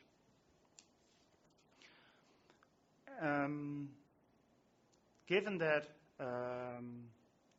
the stages can also be declared to address, to respond to unforeseen circumstances like significant water main breaks, any stage can be declared at any point in time. However, usually it is that stage 1 is in effect from May 1st to September 30. Stage 1 is intended to not really restrict any usage, but really to prevent overusage of water and to promote a behavioral change amongst the users. The declaration, the calling of stages 2, 3, and 4 depends on a variety of factors.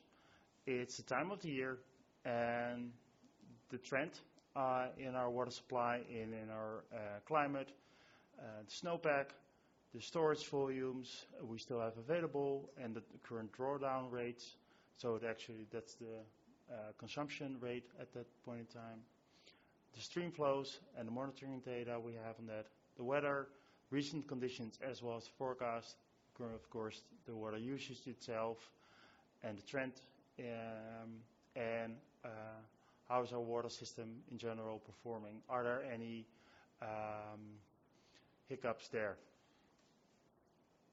So it's really the combination of those parameters, as well as, of course, the 8th. What would be the impact on the community if we would go to the next stage? And that's all considered by staff. So, according to the bylaw, as well as the drought management plan, the general manager of infrastructure services is the one finally declaring the stages. But I'm not doing that alone. We have weekly meetings and we work as a team in different staff, with different staff from operations, more management, outreach and education is involved, and our enforcement staff are involved.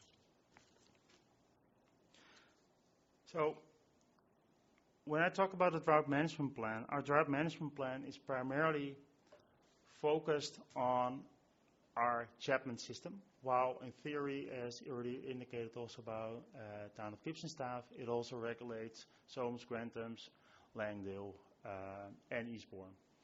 So the Chapman system, that's our primary focus. Langdale, Solms, and Granthams, the last several years never went over stage 2 in terms of their watering restrictions. And the north and south, Pender Harbor and Egmont and Cove Cay, those systems never went past the stage 1. Our Eastbourne system is a different system. It's located on Keats Island, and theoretically it follows the Chapman system, but effectively it operates as a standalone water supply system with standalone drought management issues.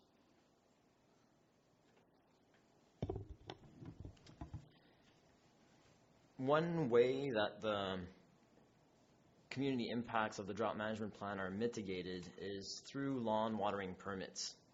So lawn watering permits help with the establishment of new lawns that require more water than an established lawn. Because they're for new lawns only, there's only one available permit per property, and the permits are only issued at stage 1. They're valid for 21 days or until stage 3 is declared, and they allow for 7 days of watering a week. The table below shows the number of permits that we've issued in the last 4 years.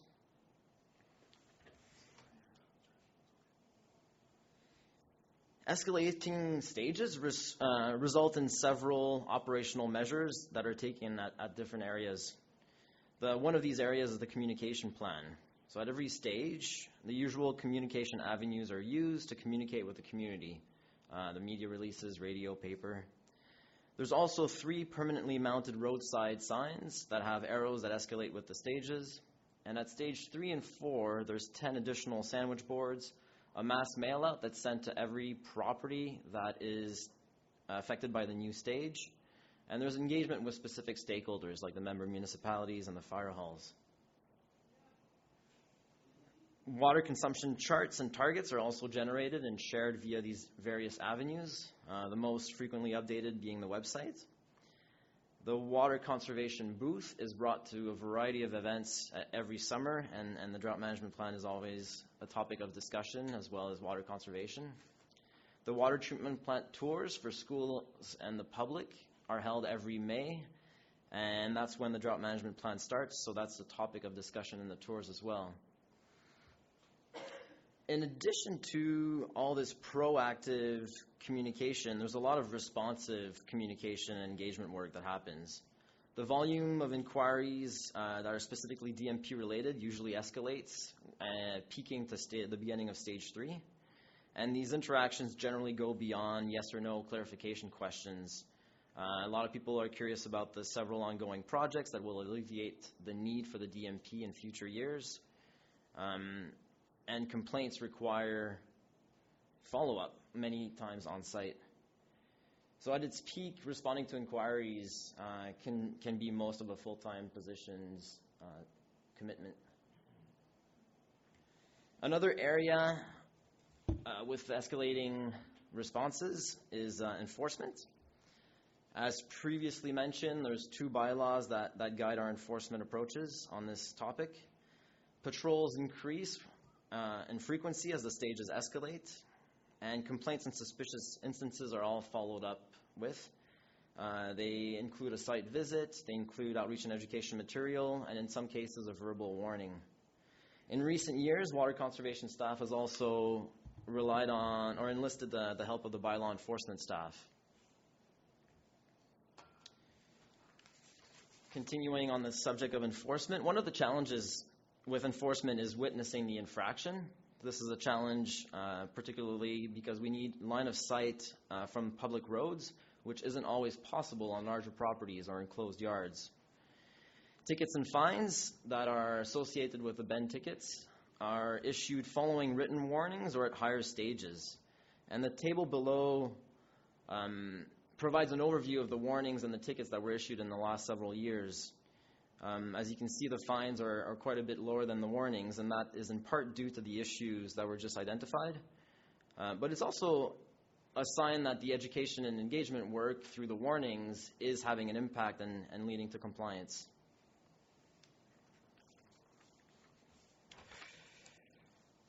A third area of operational response is supply. Chaster Well is brought online generally in the summer. It's not something that the SCRD operates in the winter due to costs. Grey Creek is another source that can be activated. Later in the summer, quality and testing and a request for permission to connect Grey Creek to the system is sent to Vancouver Coastal Health. And once we have that approval, then that can be connected. And the final source that can be brought online is the siphon system. So just a few slides on the siphon system. The Chapman-Weir outlet and channel are too high to allow for additional diversion of water from Chapman Lake into Chapman Creek. So that's essentially what the siphon's function is to bring water from Chapman Lake over the channel, over the weir, into the creek to supplement flows when they're needed. BC Parks requires the SCRD to be at stage 4 for the siphons to be activated. And the siphons were used in both 2017 and 2018 to ensure sufficient water for human health, fire protection, and environmental flow needs.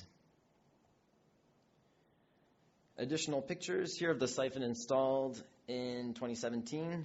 These pictures show the channel between Chapman Lake and the weir and how it acts as a bottleneck. And here in the bottom right corner is the priming pump that is used to fill the siphons with water in order to activate them when needed. And then finally, this is a picture of the intakes of the siphons in Chapman Lake. And on the left side there is the Chapman Channel when it's reached the level, when it's reached the water depth of that level. Okay. This previously shared table provides an overview of reliance on the drought management plan in the last several years. Just one thing that I'll point out is the 2012 dates. You can see Stage 2 was declared in mid-September, Stage 3 a few days later, and Stage 4 just a few weeks later. That is really the example for when we speak about the fall rains becoming less reliable.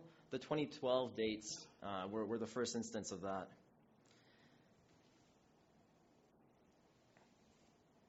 So climate change, we've been talking a lot about it, and this is just one slide to kind of summarize a lot of the impacts that we're going to be seeing.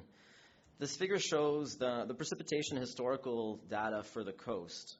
And that dotted red line is projected 2050 precipitation levels based on the best science available by the Pacific Climate Impact Consortium.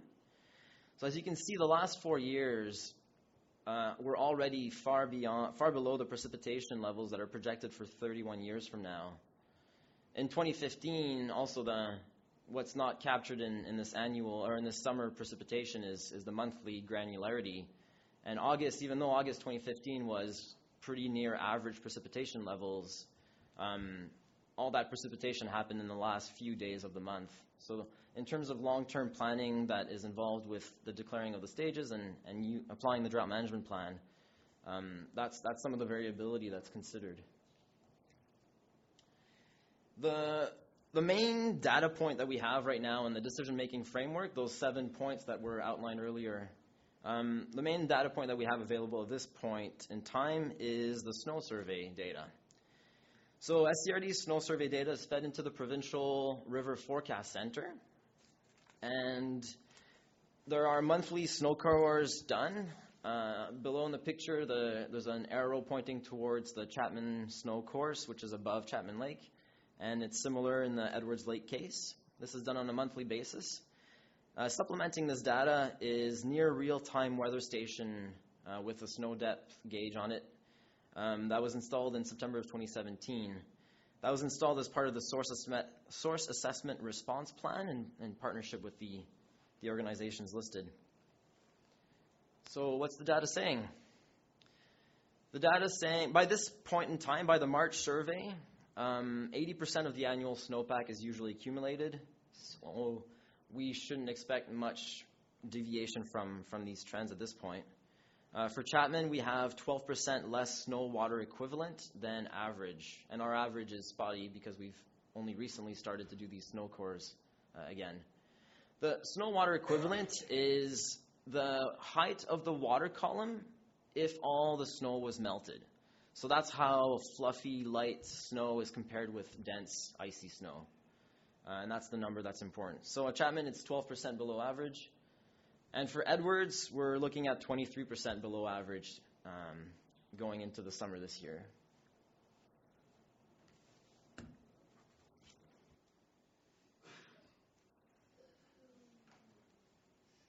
All right, folks, we are 1 hour and 45 minutes in, and I foresee a long discussion. So I am going to suggest that we take a 5-minute break and resume. Thank you very much.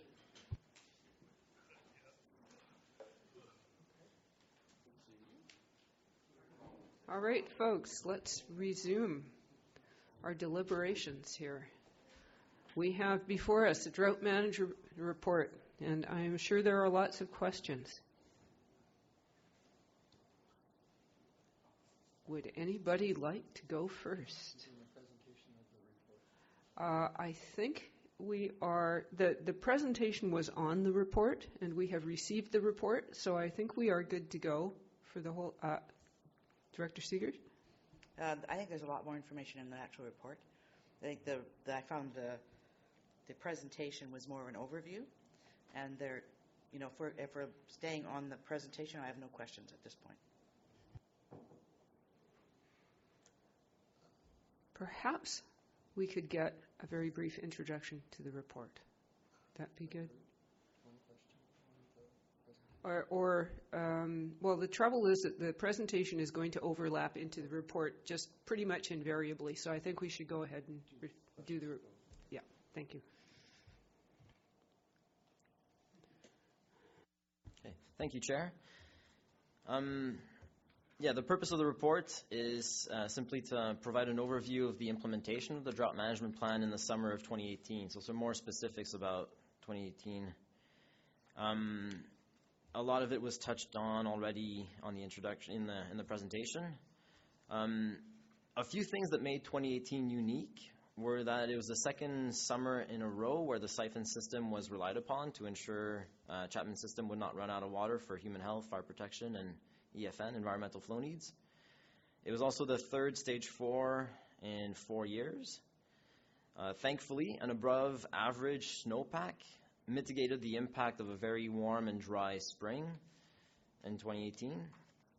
And then a large rain replenished the lakes in September, but the droughts actually persisted well into October, and the Chapman Weir valve was reopened in mid-October to control the flows down the creek. One frequently heard community concern is the option of restricting indoor water uses. As this is considered to be technically and legally challenging, it's not recommended to be pursued at this point in time. And as, another issue arising is the Eastbourne system, which is stressed for water in the summer months, even without a significant drought. So staff are working with local stakeholders on that system to develop options to improve the situation.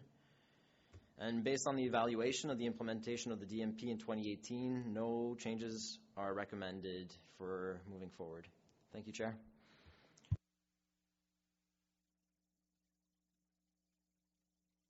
All right. Surely there must be questions, and who would like to lead off? Director Lee, did you have questions?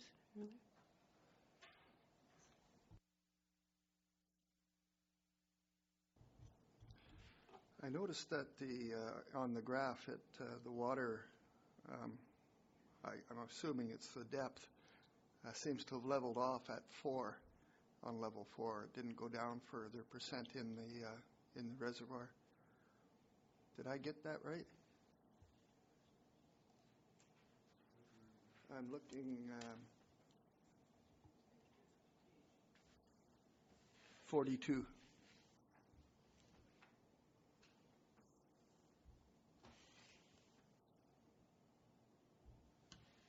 Staff, please. Thank you, Chair. The graph represents the accessible amount of water without the use of the siphon, because the siphon, once we activate the siphon, we're actually drawing water under our temporary permit, under our 2-year permit. So that's why it's excluded from this graph as being on 100%, because it's not a guaranteed supply of water, it's a temporary allowed supply of water. So that's why it's flattened out. When we start using the siphon, it is we're drawing water which is actually beyond what we are permanently are allowed to do. So that's why we excluded it in our calculations. So I guess my question is, how close were we to running out of water? Staff, please. That's a difficult question to answer. If you look at the graph and if you project the line further, the trend further, there will be a point in time that the graph will hit 0, and last year it would have been, based on what we know so far, somewhere at the end of September.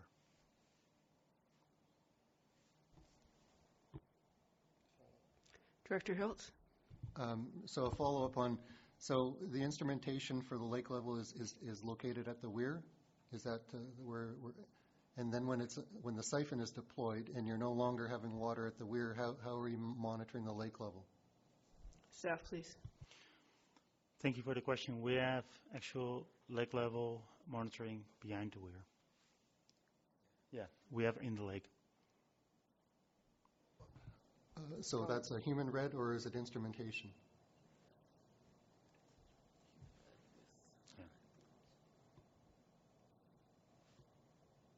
Yeah. At this point, it has been human read, and there's plans on improving that into instrumentation.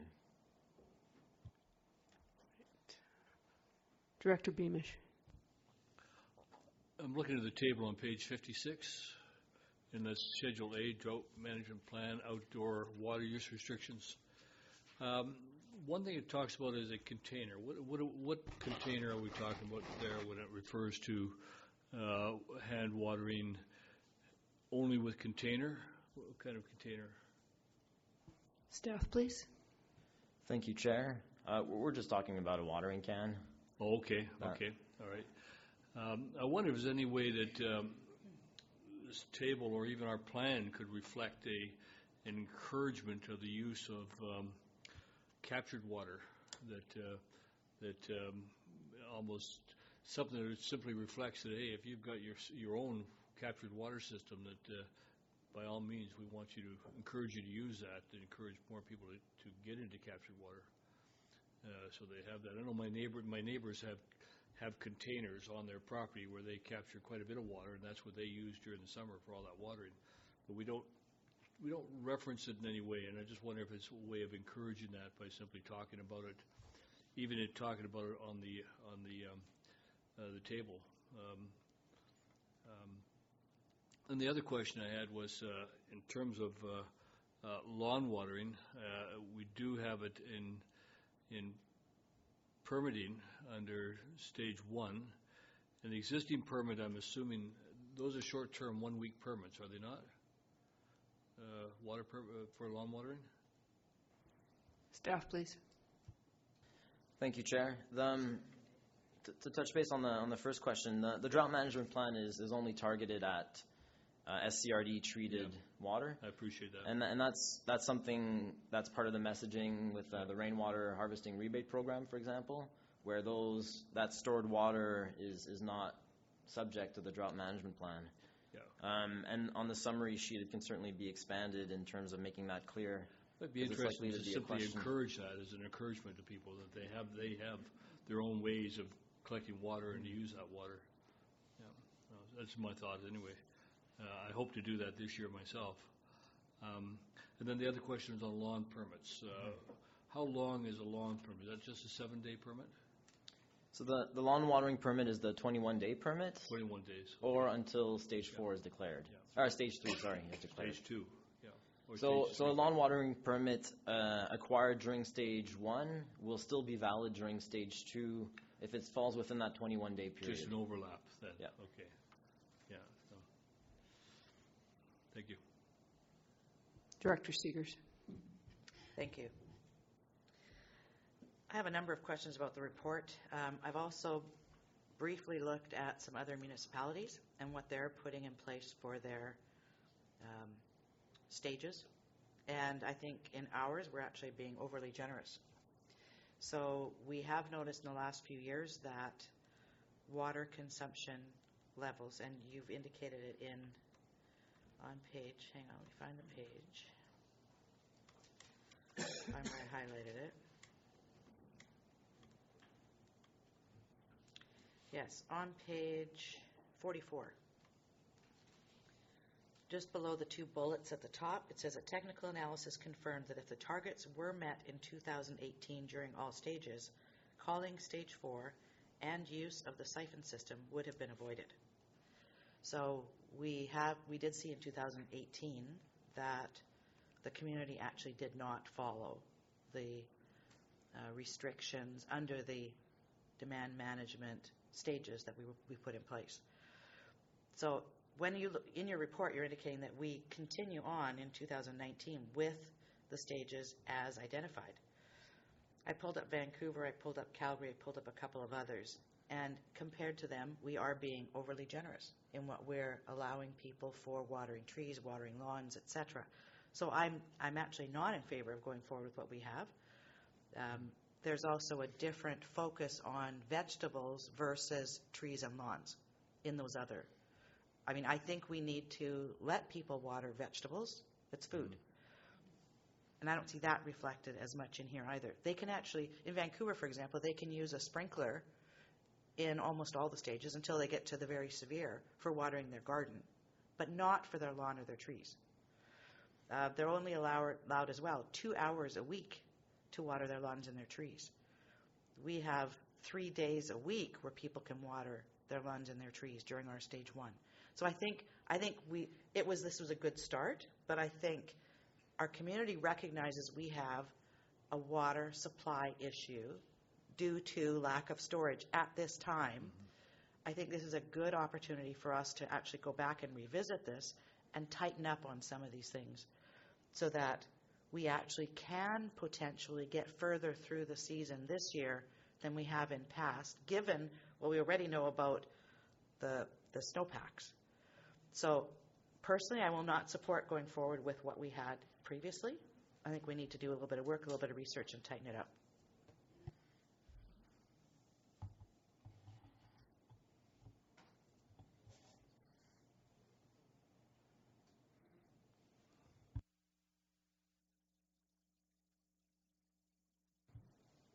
Director Beamish? I agree. I think earlier in the year we did talk about the whole impact on agriculture and how we were going to kind of try to focus more on enabling the agriculture to continue, but not for lawns or shrubs or things of that nature. And we need to look at it, consider that in the plan, make that emphasis in the plan. Director Pratt. Thank you. It's interesting that we've had a number of civil disobedience, I guess you could call it, when it comes to water, and not following the drought management plan that we've set forward. And I would happen to agree with Director Seegers and Director Beamish. We need to tighten up on these restrictions when it comes to non-agriculture uses or non-food. There's no reason why we can't, why a lot of the yards can't have drought-resistant or area-specific planting in them. We really need to look after our food sources and be cognizant of that. And this year, the amount of snowpack, having it that much below average, that's alarming going into what was it? It was, I think we were talking about this earlier, it was 21 degrees in Upper Gibsons yesterday, and Director Hilt said it was 26 degrees at his house. It's March. You know, we've gone from cold to warm, and we haven't had a lot of precipitation. And that snowpack being below average, going into having had a number of days with no precipitation, and potentially going into, a lot longer period with no precipitation. We need to get this message out quickly and be very firm and tighten up, be more strict around these restrictions, I believe. Director Hilt. I'm weighing in again that from the presentation, stage one is to prepare people for mentally and physically for what's going to come up. So I'm looking at how we use the past essentially to predict the future. And thank you very much for the chart with the stages. It's nice and crisp and shows, and the date that sticks out to me is 2015, June the 9th. And what I'm curious about is the snow cores from 2015. Was there data and how this year's snowpack compares with 2015? The snowpack was on the presentation on page 26. It was the Chapman water equivalent. And 2017 is there, 2018 and 2019, and there's a gap of 15 years from 2002 to 2015 and 2017. So 2015 is our best predictor of a low snowpack, warm spring, and I think part of stage one is to get the public mentally prepared, because I think what we're seeing is drought fatigue, right? It's people are going, I've done my part. The regional district needs to do. The communication hasn't been working. The message isn't getting through, and people are expecting. Why would we expect a different behavior this year than last year if we're using the same tools? So yeah, I'm going. We need to really step up the severity of what we're in here, and I'm looking at this key piece of data. Do we have snow core from 2015? Oh, good. There was a question. Staff? Thank you for this specific question. We don't have a 2015 snow course specifically on Chapman itself. I know that in 2015, in general, the snowpack was well below average.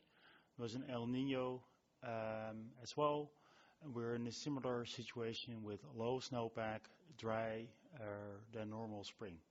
So there is a similarity there. So that's why there's a similarity there in terms of pattern of precipitation and snowpack and temperature. I'm just going to throw a couple of my own questions in and then keep going. Two questions that I had. Why can't we measure people's usage using the water meters that we have installed in the rural areas is one question. And the other question is that the patrols that are done to look at people's water usage, when are they happening? Are they evenings and weekends, or are they just during weekdays? Thank you. Thank you, Chair. The water meters are being used in the electoral areas to look at consumption trends.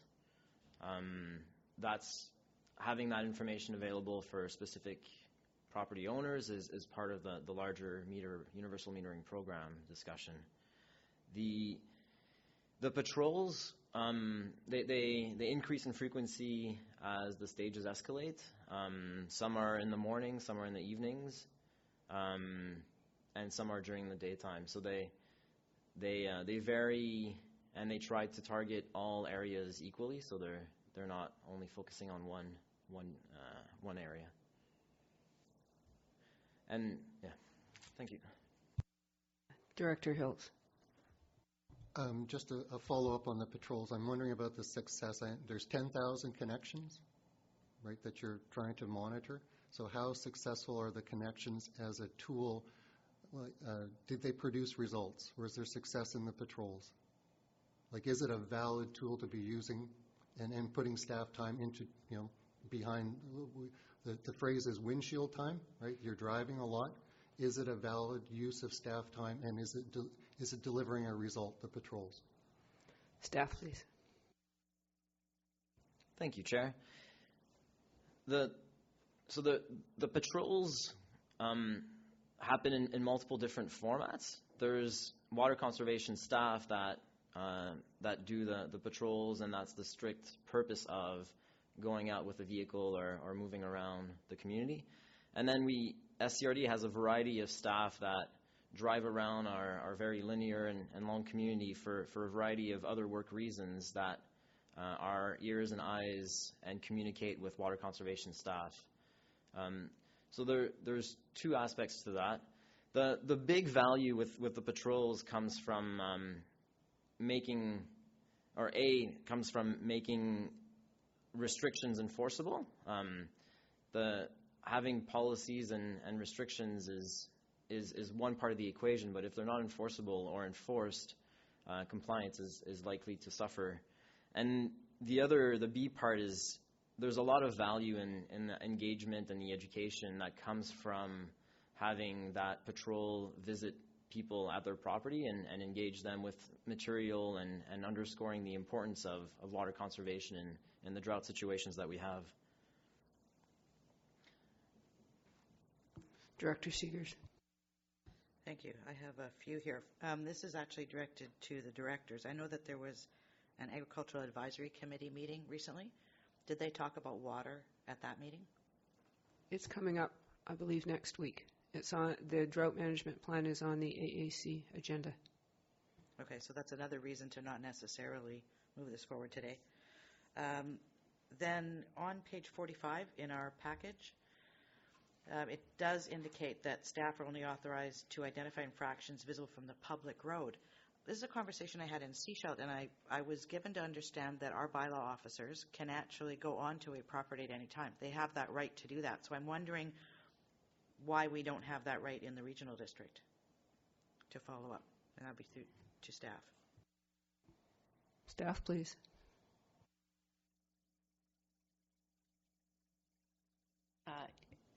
So this is something I'd have to confirm is the wording in this particular bylaw, and then who is authorized to go on the property. Whether it's a bylaw enforcement officer is usually the person and not a water conservation staff person.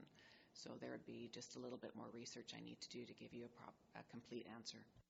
Okay, so I think that's additional information we may need here to give our staff some teeth to be able to deal with these. And then if we're looking at that bylaw, I think we should also compare the charges that we have in place for infractions under this bylaw with other areas as well. I've noticed that ours are really minimal. They're like 3, 4, 5 times as high in other areas. And I know our staff would not necessarily just charge immediately. It would be, looking to bring them into compliance. But if they are continually, floating the bylaw, then I think we need to look at whether or not what we have in here is sufficient of a deterrent to have them come in line. So that would be another thing I'd think going forward. And then the final one is, I know that we are going to be looking at the water metering conversation for Sechelt, and I'm wondering when staff is planning on bringing that forward. Staff, please. Thank you for the question. Recent events at the SRD might delay when we can bring that report back to the committee. but we're planning to do that in upcoming months. Thank you. Okay, I have one too. The report notes that there has been consultation with large water users, asking them for additional voluntary reductions in use. I'm just interested in knowing a little more about that. When does that take place? How many large water users are identified? And do we have any strategies going forward for specifically working with large water users to reduce their summer usage?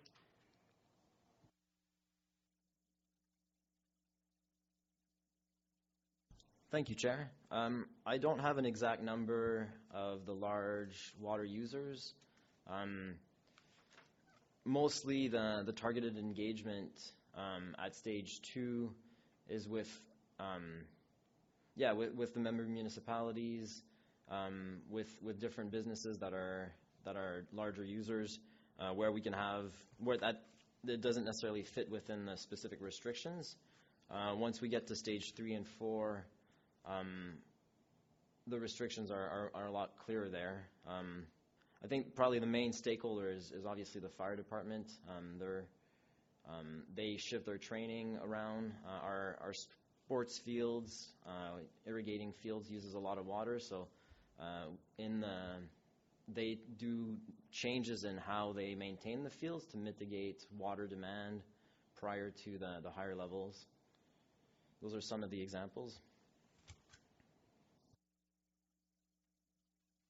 And a follow-up question. Have you worked with Sunshine Coast Tourism to get them to do a campaign with all their members in the accommodations and hospitality sector to reduce their water usage?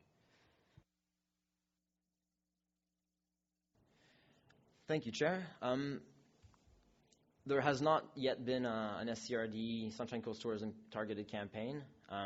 But as identified in the report, that's a segment of the population that is going to be targeted more this summer. So staff have reached out and is starting to look at ways to do that.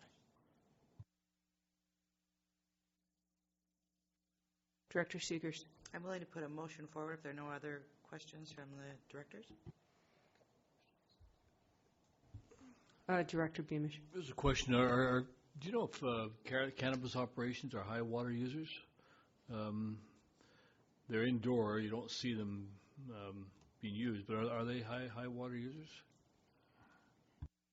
Staff? Yes, they are.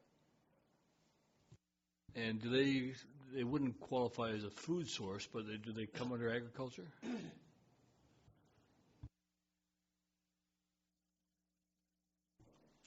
To be honest, I think that's a matter of defining it better. Currently, when they're used indoors, we are not able to. They're outside of the DMP only regulates outdoor use. I think that's big to it. Director Hilt. I'm looking for a motion as well, a question on a couple issues in the water usage during the stages. One is the drip irrigation. I could conceivably have 100 drip irrigation systems on my site and be consuming 2,000 gallons per hour. There is no limit. As long as you're using drip irrigation, you can use as much water as you want. That's what the bylaw would read to me. There's no restriction. As long as it's drip irrigation, 25 psi, 20 gallons per hour, I can use as many of those as I want. Or is it just one system per property? That's the one question. And then on stage 4, mainline water pressures will also be reduced where possible. Is it possible within the regional district water system to reduce mainline water systems so there's less pressure delivered to households and businesses, which reduces water consumption? Has that been used? Is it possible? Or is that statement in stage 4 not even applicable to the Chapman system? Staff, please. Thank you, Chair. With regards to the micro irrigation, drip irrigation, the intent there was to promote a shift towards more efficient technologies, so there's no restrictions around the numbers.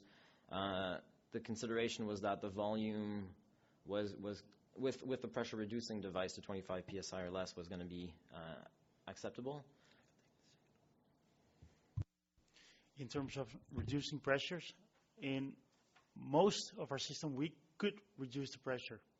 And we're also doing that, for example, when there was a water main break or when there's a weak section, we can reduce the pressure to prevent any issues in that area.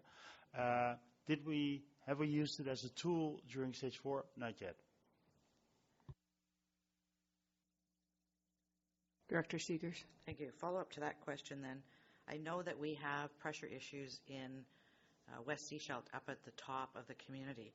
If you reduce pressure elsewhere, will that also really impact them, and because they already have low water pressure?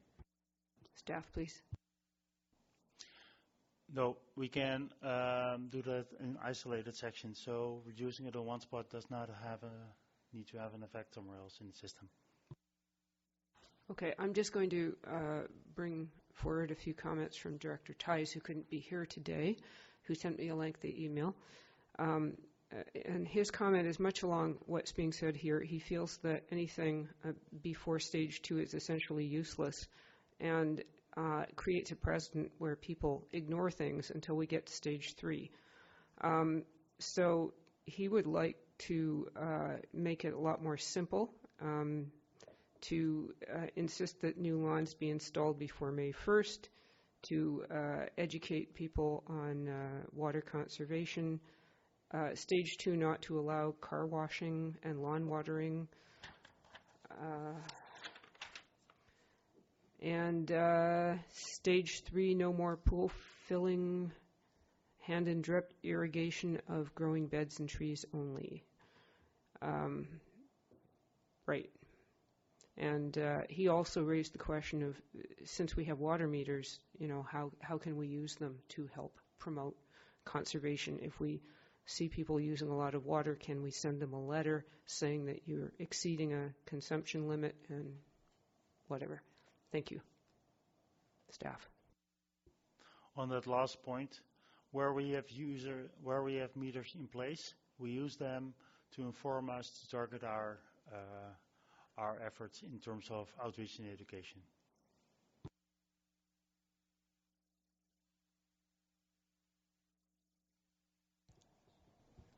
Sorry.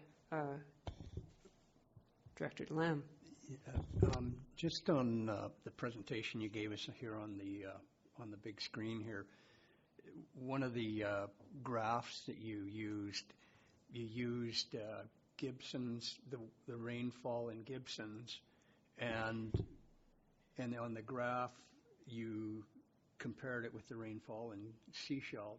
It wasn't a comparison, but the rainfall in Gibson's is usually about twice what it is in Sechelt, or substantially more than it is in Sechelt. So the graph was kind of, it didn't really show a good comparison.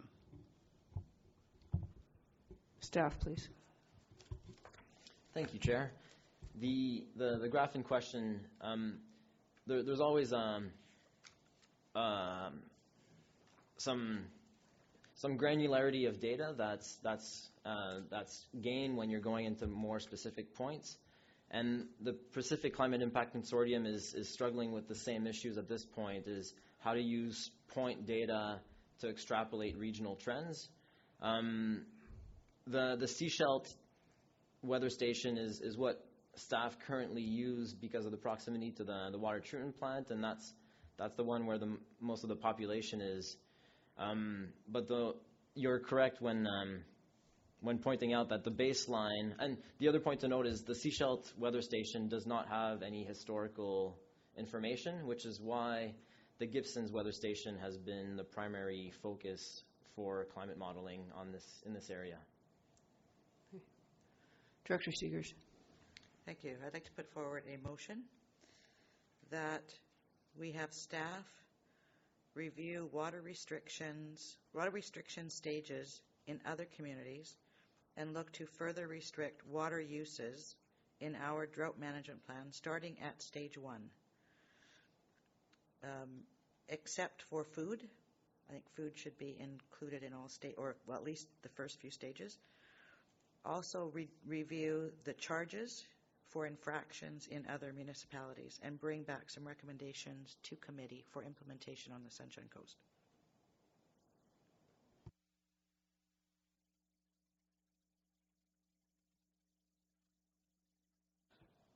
And I see a seconder. Do we have discussion?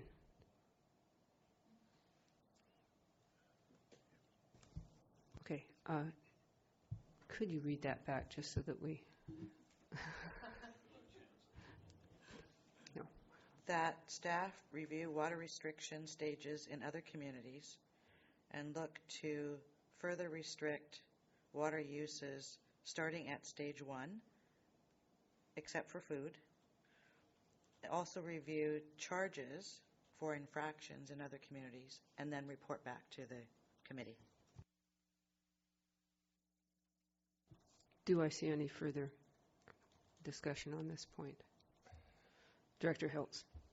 I'm wondering about the communication plan aspect of that, whether staff could reply back about the communications plan as well. So that's what I'm wondering, the two pieces. There's the bylaw and there's the communications. So I'm not, I'd like to be more informed about how we're going to get the word out this year. I see is it says a summary of the communications plan, but I'm going, if there's a summary, there must be more of a plan somewhere. So, I'm thinking that may be a separate motion. Okay. Director Seegers. Thank you. One of the things I did forget in this is that I think we need input from the Agricultural Advisory Committee as well, given that they are looking at this. So I think that should be something that's fed into this as well. I know that, I attended one of the meetings, you attend all of them, but one of the things that they indicated was that they need some certainty around what the water is going to look like going forward, because they're not going to plant anything if they know that in July or August they have to let it die. So we need to get some of this right, and I think their input's going to be critical to that. And so you're amending your motion? I don't know how I'd want to put that in there. Do you know how we should include that? Or can we simply give direction to staff and staff? Thank you. Staff are already attending this AAC, this upcoming AAC, and we'll include that in any further work. Okay, then we'll go ahead with the motion that's on the floor. Any further discussion? Seeing none, all in favor? Any opposed? Thank you. That passes. Do we have a further motion regarding communications? Sure. I just make a simple motion that staff brings forward more than a summary of the communication plan leading up into with the drought management plan. An update, essentially. Do we have a second? Second. Do we have anything further on that?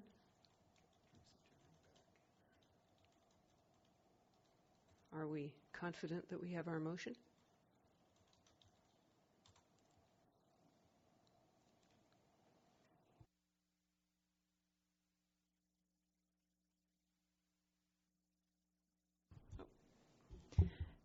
That staff report back on an updated communication plan with respect to the drought management plan.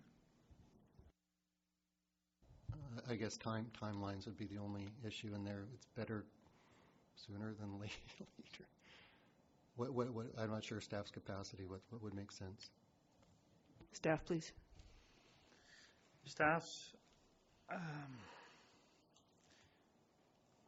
think the only option for us to bring this forward is April IAC, given that we need to provide clarity also on what the use restrictions are at the different stages. So we'll aim to bring as much information possible back on April IAC as possible. Director Seegers? Not on. I think there is a plan in place already. So I think what we're asking for is, what is that plan? I mean, there are bits and pieces in here. I think what we're looking for is comprehensively, what is it, what has been laid out, and how do we put that going forward in one place? And then we would have to look at how we're going to implement or impact that if changes are recommended by staff in the drought management plan, right? So I think we're looking at, don't come with a plan for going forward. What do we have in place now? I think is what and I see the plan, the request at this point. Dr. Hiltz. Well, I'm going from the premise that last year it didn't work. So what is the changes going to be that's going to make it work this year? And I will speak in support of that too. The public education part is going to be crucial because there is a lot of misapprehension in the community about what our water situation is. And public education on things like watering once a week and how to do it would be very valuable. Director Pratt. I would agree with the public education piece as being really key to making the drought management plan sink in more. And it's brings me back to a conversation I had with Director Beamish probably a couple of weeks ago now, talking about the Cape Town Challenge. And Gibson's was going to bring it up at the intergovernmental meeting about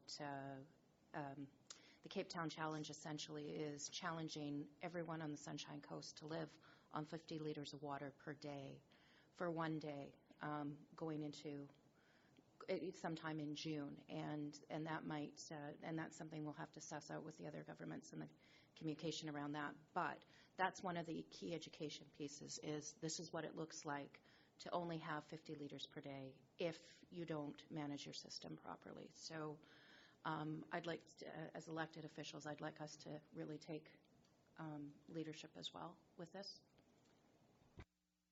Director Beamish. I was going to speak to that after this resolution gets through, but that is the concept. In fact, the concept was to introduce it during Water Week, which is first weekend in May, and issue that challenge and just to let people know that there is a reality out there, that the reality is there is a day zero, and that Cape Town was faced with that day zero. If they came up with a specific plan and it did result in 50 liters a day per person, they had a schedule as to how that 50 liters could be used. And I do have that proposal. I did submit that proposal for the intergovernmental and be happy to bring it forward because I thought that during Water Week we could talk about it. We could do some displays around it, talk about the schools, and then look for a date in June when we're all looking at water restrictions and saying what would it look like if we were faced with day zero. And that was the idea of the challenge. So that the other well, we've got a motion on the table right now, sir. So we do have a motion on the floor. Director Lee. Again, I was looking at that graph on page 42, and it kind of, the reason that it appears important to me is like no matter what we did after stage 2, the downward spiral continued at the same rate. So it was like saying you're at stage 3 or saying you're at stage 4 really had very little effect on the dropping water levels in Chapman and Edwards. So I wonder why. Or if you're just wasting your breath going into these things. I'd like to comment on that if I could from some experts. We still have a motion on the floor. Is there any further discussion of the motion? If not, I'll call the question. All in favor of the motion for the communications plan? Thank you. All right, that passes. Director Seegers. Thank you. First of all, I'll comment on Director Lee's comment or his question. I had many people come up to me and say that they wanted to see leadership at this table. And until they actually saw that we were taking it seriously here, they weren't going to take the stages seriously. People were flouting the stages in a lot of cases. So I'm seeing a shift in that conversation in the community. So I think we will see more compliance this year. Okay. Then I wanted to point to something on page 47 in the package. Right above where it says strategic plan, it mentions the board suggestion to organize a water conference, and that staff suggest waiting till later. I think we're wanting to get that done now.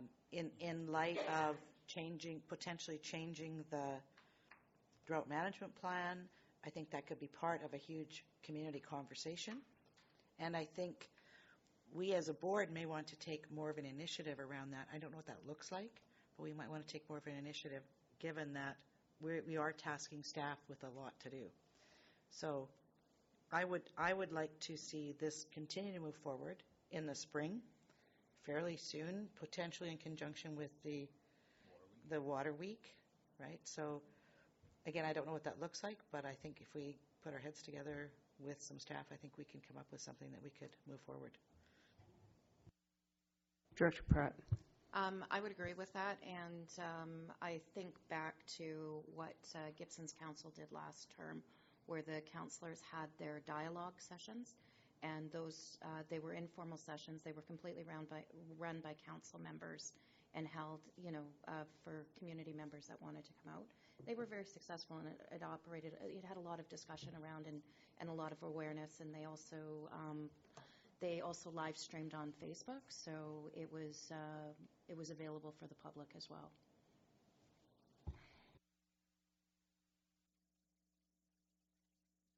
I'm just wondering how to move this forward at the moment. Do you think we can defer this? I had added Water Summit under new business, so I think perhaps we could come back to it after we get through some more business. I'm agreeable to that. I had one other question, which is, what is the plan if we get to stage 5?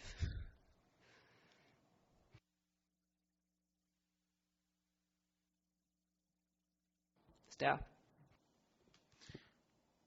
Co-emergency management BC. There are, in 2015, at the provincial level, there were discussions happening about what if. And in the case of an extended stage 4, those discussions would be restarted again. Director Beamish. Yeah, I just wanted to also come back to the large-scale indoor water use. And I wonder, we don't have an inventory of who those heavy users are, and I wonder if we could ask staff to start putting that together. I'm not asking for it right now, but I would like to see what that inventory is and what that profile of large-scale indoor water use, because they're not covered by this plan, and they should be, in my view. Staff, please. For those indoor users that are metered currently, we have information available. We have to look at a way how to share it, given private and confidence, etc., etc. But we can see what we can do.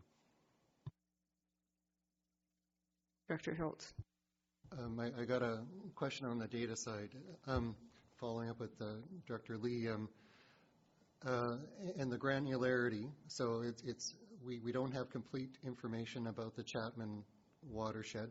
The only hydrometric station on the coast is the Roberts Creek one, which is a real-time. Does the staff do any correlation between that data point on the Roberts Creek hydrometric station as a predictor for how Chapman is responding? Staff, please. Thank you, Chair. Staff has a variety of monitoring station on Chapman Creek, in the treatment plant, and at the intakes. So and the diversion at the weirs. So those are all the data points that we rely on to monitor the creek and try to build some predictive trends around where we will go. I just have one for a second. From Director Tice, he suggests working with lawn installers and landscapers because not all of them are aware of the water restrictions and what they mean, so to target them for education. Director Seegers. Thank you. I know one of the questions that's come up a couple of times from other water users is, do we actually monitor the water at the bottom of the creek where it enters the ocean so that we actually know how much water is actually coming out on that end? Staff? Thanks for the question. Staff are currently monitoring the flows at their intake location, as that's what we are required as per our license, not further downstream. All right. Have we exhausted this topic for now? Okay. Thanks, folks. I think we should move on. Next item on the agenda is report on custom transit service.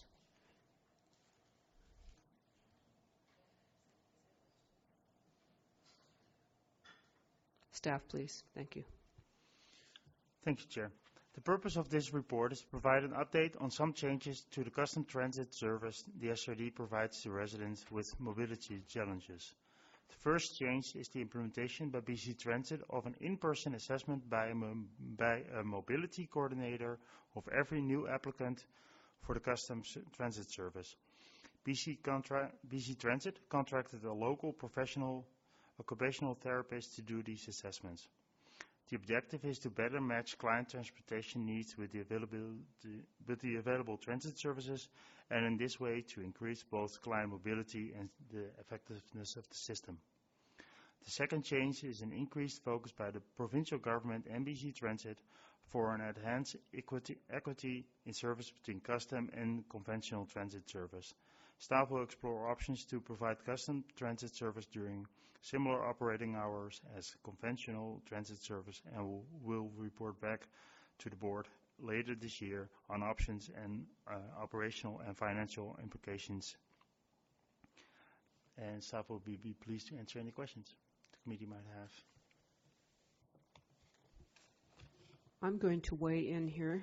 I was reminded by the seniors planning table that the District of Sechelt Age-Friendly Community Plan recommended that the SCRD Transportation Committee, BC Transit, and Handy Dart explore the feasibility of a local taxi saver program. That actually, I think the seniors planning table might be the ideal organization to take the lead on that, but I would be interested in knowing if there is an option to bring taxi saver here. I noticed from the report that it's mainly in larger urban areas, so I am wondering if there are, practical considerations in why it hasn't been implemented. Just anecdotally, what I heard back from the seniors that I emailed about this was that the system is cumbersome. A lot of people can't use it for various reasons. It's bureaucratic to get on the waiting list. The buses cannot maneuver on a lot of people's driveways, steep and narrow driveways. A lot of people are outside the service area, and the service isn't very flexible in terms of times. So there is definitely a lot of interest in the community about some other transportation options for seniors and people with disabilities. Director Seegers? Thank you. I think the taxi saver, I've used it in Calgary with an uncle of mine, etc. It actually is a special taxi. So it's a taxi that allows for somebody who's mobility challenged to be able to transfer in, and they can store the wheelchair, etc. So it's a taxi that would come to your door. We don't have taxis here, so it would actually have to be the taxi company finding or buying the equipment and implementing that. At least that's my understanding. Staff have any comment on that? Thank you. To answer the question about taxi savers, to date has not been implemented and I think fully explored on what the usage could be here on the coast. And that's one of the things that staff would like to explore further. What would be the operational financial implications of more diversity in services? I would like to refer this report to the Transportation Committee for discussion. I'll second that. All right, seconded. All in favor? Thank you. Director Seegers. Just a comment. We have a new member on our Advisory Planning Commission in Sechelt. Most of you would know the lady who is on there. And she's in a wheelchair, a motorized wheelchair. Her husband has to actually get her there because there is no transportation for her to get to our meeting and to get home again. There is no handy dart in the evenings or on weekends, as you can see in the report. So it really limits what people with mobility challenges can do and how they can partake in our community and the activities that are here. So I'm glad to see this come forward. I know there's a cost to this and that there are implications that we need to address and identify, but I like the direction that it's going. So thank you for staff for bringing this forward, and thanks to the BC Transit.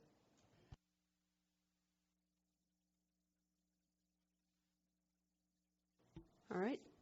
Seeing nothing further on this, next item is item 7, General Manager Infrastructure Services, curbside garbage collection. Thank you, Chair McMahon. At the February 25th Infrastructure Services Committee and on the January 31st Corporate and Administrative Services Committee, the results of the request for proposals for curbside collection services were discussed. On February 21st, the board subsequently made a decision to award a contract for manual weekly garbage collection to Waste Management.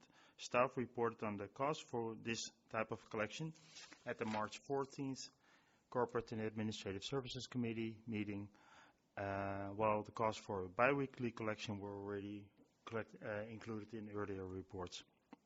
The purpose of this report is to confirm the terms of a contract and confirm that staff can move forward with awarding this contract to Waste Management. Thank you. Do we have any questions on this? If not, would somebody like to move the staff recommendations on page 83 of the agenda package? Director Pratt, do I have a second? Director Hiltz? Right, this is just rural area, B, D, E, and F. So all in favor of the recommendations? Oh, sorry. Comment from Director Hiltz.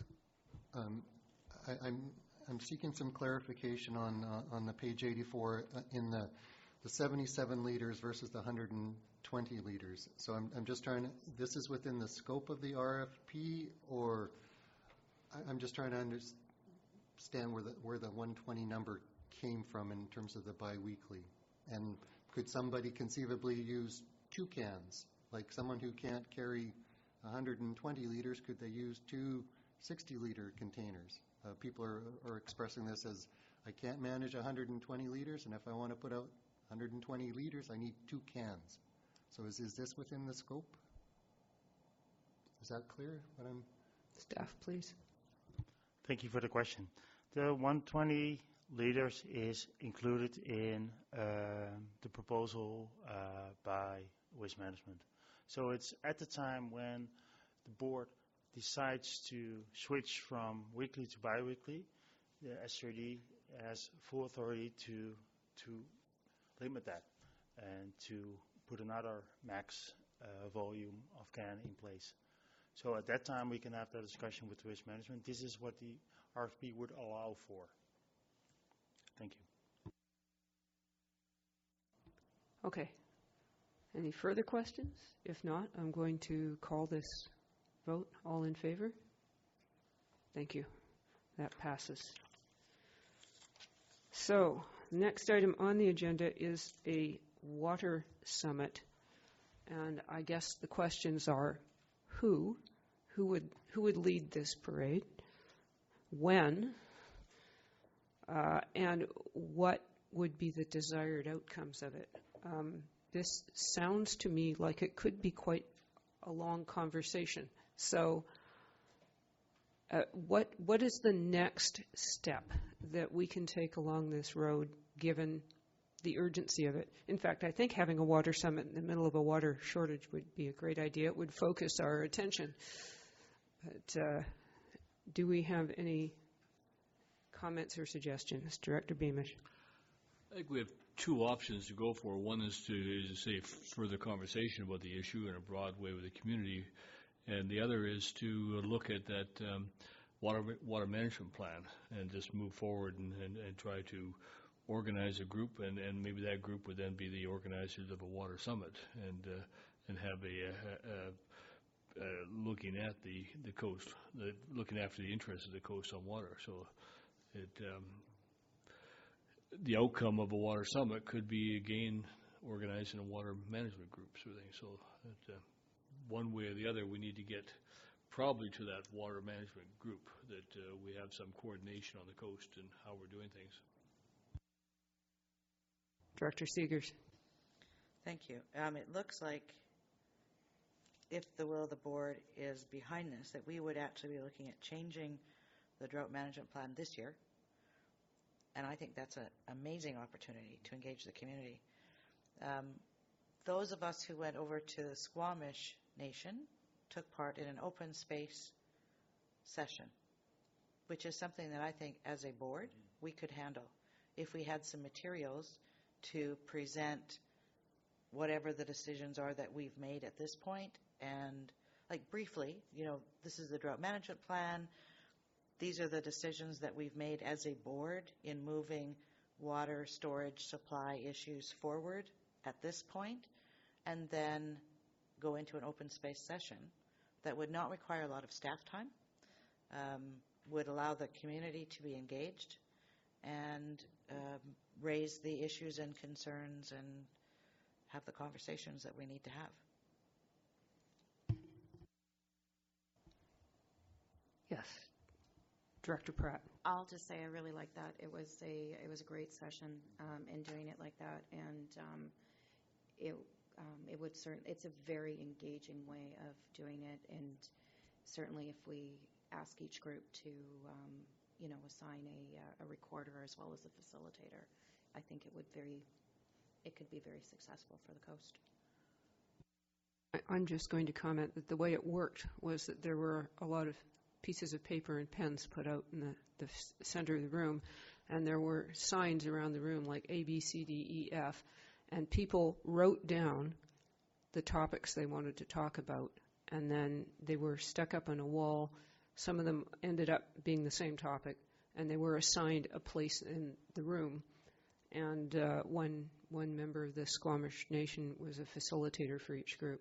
It actually is a very good way of self-organizing.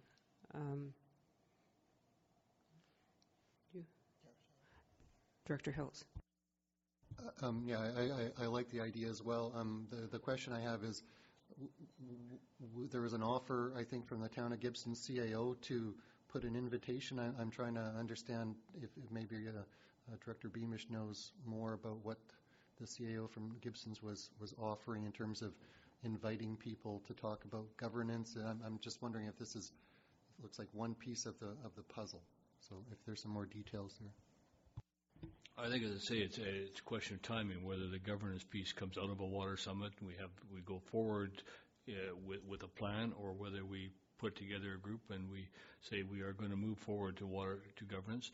It should, to me, include stakeholders, and I think that's part of the plan sort of thing, is it would include stakeholders and invite them to the table and start talking about that issue. But I think it's something we could start doing this year, and we should start doing soon. I have no problem with the water summit, though. I think that also brings lots. I could see having an open session in the Gibson's end, as well as elsewhere in the regional district, so that we participate in that as well. I'm sort of seeing three moving parts here. One is essentially a public consultation. A second one is a water summit, which might be modeled to some extent on the one that was held in 2006, that brought scientists and government and stakeholders to the table. And the third piece coming out of that water summit might be a water governance model meeting going forward. Director Lee. I was just trying to figure out what the purpose of this would be, and I think the purpose has got to be to update the comprehensive water plan at the end of the day. So do we focus on the fact that these are, we are updating the comprehensive regional water plan, and these two vehicles are input to it? In other words, what's the motivation? Where are we going? Is where I'm coming from.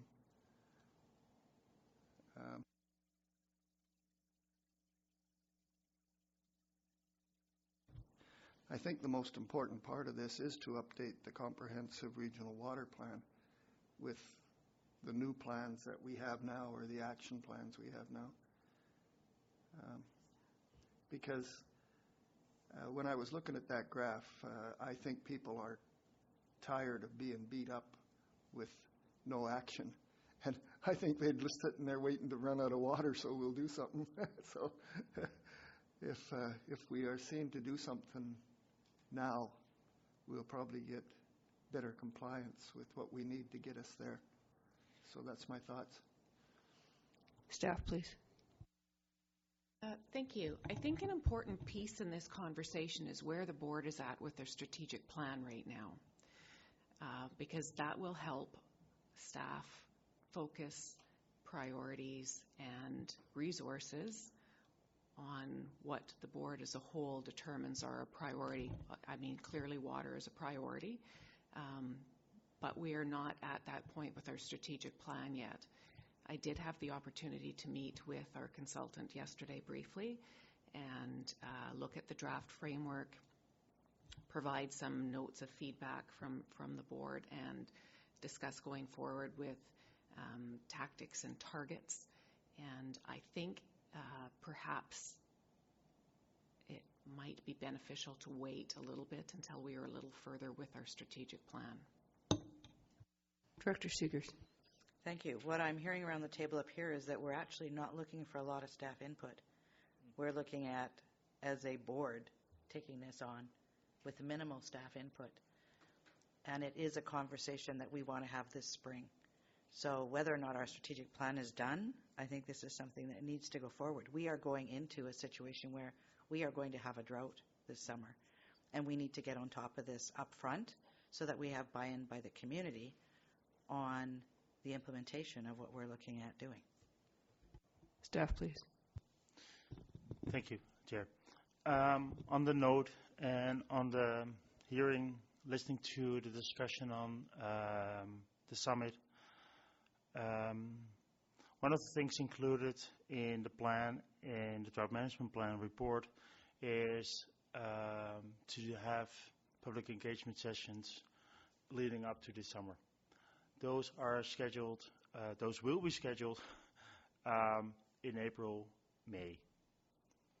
I think it would be beneficial to have a summit after those are completed. I also heard the notice on a Cape Town Challenge. I heard a notice about, hey, it might be even beneficial about having a summit while we are in a drought. But I also don't think that it is useful to have a summit in the middle of the summer. So, because then you, in terms of participation, etc., so one of the things I can suggest is maybe late June might be a good time where we're not yet in stage 3 or stage 4, but there's a high likelihood that we will have some kind of drought on the horizon. While we still have the public engagement sessions at the staff level and maybe with directors' input as well, and we're able to capture that input and have that steer the focus of a summit. Director Beamish. I guess I'm really leaning more forward to being action-oriented here, and I really think we need to look at that water governance piece. There's a number of things we have on the table right now, including the recommendations or studies relative to reservoirs and different options and issues around conservation, issues around integration of our systems and things of that nature. And I think that the only way we're going to bring that together is to task all of our staffs to work together and bring a model forward for water governance. Now, that doesn't mean we can't do other things besides that, but if we don't start doing that, we'll be talking about it again this fall.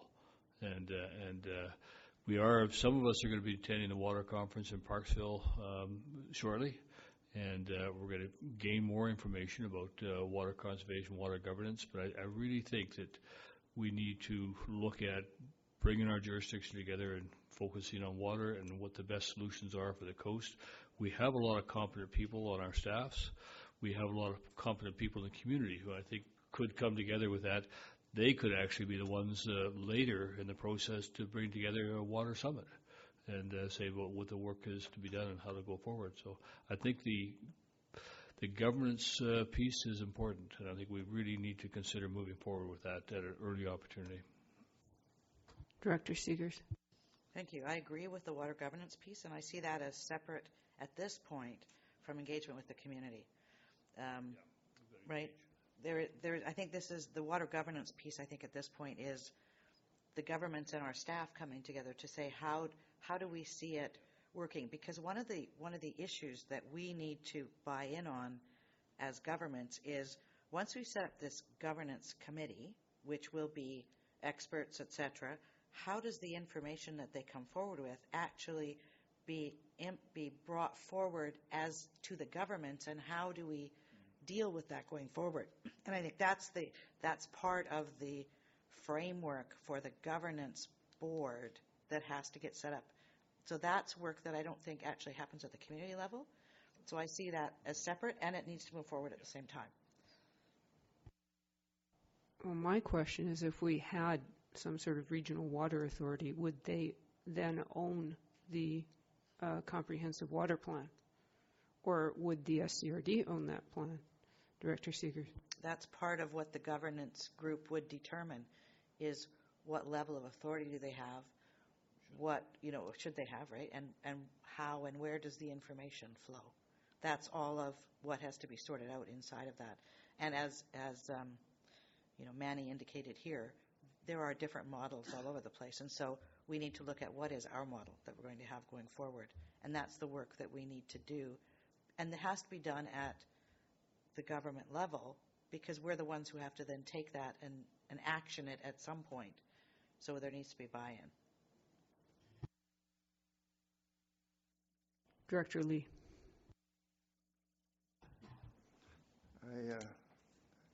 I'd like to speak in favor of the Water Governance Forum.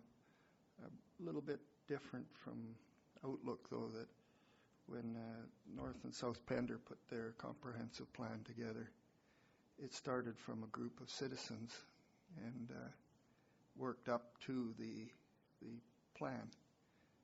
And for a lot of years, right up until recently, there was kind of like a permanent water group, like the APC, and they just looked at water. And they got the community buy-in because they're community members and they talk, just like the APCs do.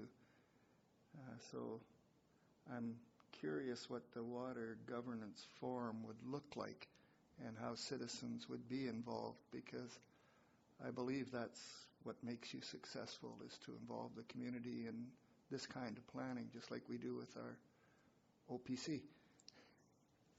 Director Seegers. I've asked those questions too. Currently we have Gibson's handling their water. We have the regional district handling the comprehensive regional water plan for the Chapman system, and then we have the North and South Pender systems. What the governance group, the initial group would be, that would get together, would look at how would we create a board of residents with expertise from all areas of the coast to look at managing water as a whole for the Sunshine Coast, not just North Pender, South Pender, et cetera, but water as the bigger conversation. So when we look at that, given that there are different people funding it, et cetera, and we're looking at long-term growth, how do we then take the information from these experts and implement it? So we need to look as a group of separate governments how we would support that body and how we would then ensure that when they've done the work or gone out and gotten the information, that we actually would hear it and be able to take action on it. So it's setting up the framework so that we can buy into it and the community can buy into it, but then turn it over to the community with a little bit of input and support to do the work to inform us.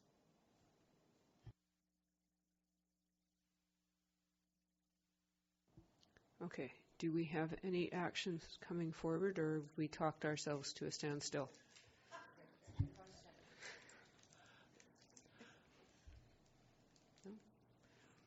I'd just like to make a motion that we ask our staffs and Gibson's, Sechelt, and the regional district to come together and look at the terms of reference and what a water governance model would look like for the Sunshine Coast. And we should try to do that in the near term, and then based on the North Cowichan model, there's other models out there, but we need to be able to bring all of these, whether it's the Joan Creek Lake model, our own issues together.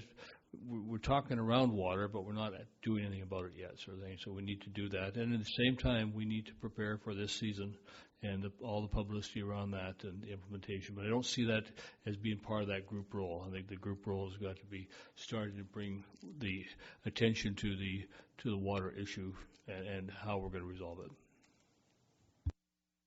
So let me be clear, the motion is? That we task our staffs to bring together a proposal for a model for regional governance of water in the Sunshine Coast. Do we have a second? I have a question. We have a question. Thank you. I don't know how we can task this staff here with bringing together other staffs, given that my understanding was that the town of Gibson's actually is going to take the lead on pulling this together. Well,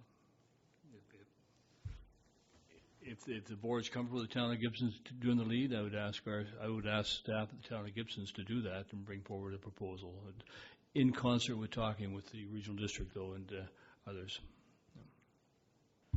Director Seegers. We're okay with that. So do we need a motion at this point, or are you going to take it and run?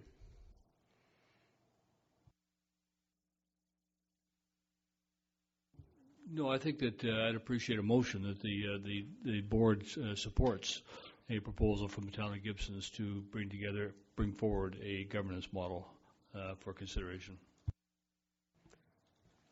Director Seegers? Could I suggest slightly different wording? We don't necessarily want the town of Gibson's to bring forward a governance model. We'd like the town of Gibson's to initiate the discussion around a governance model for the Sunshine Coast. Is that a friendly amendment? In that case, it's seconded. Do we have this?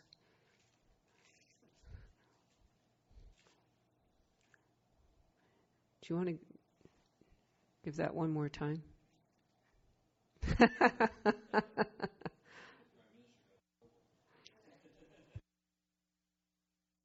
The town of Gibson's initiate the conversation around a water governance model for the Sunshine Coast. We have a motion. We have it seconded. Does anybody else want to speak to it? Director? Can we have that read? Thank you, Chair. That the board supports the town of Gibson's to initiate a conversation on a governance model for the Sunshine Coast. Water governance.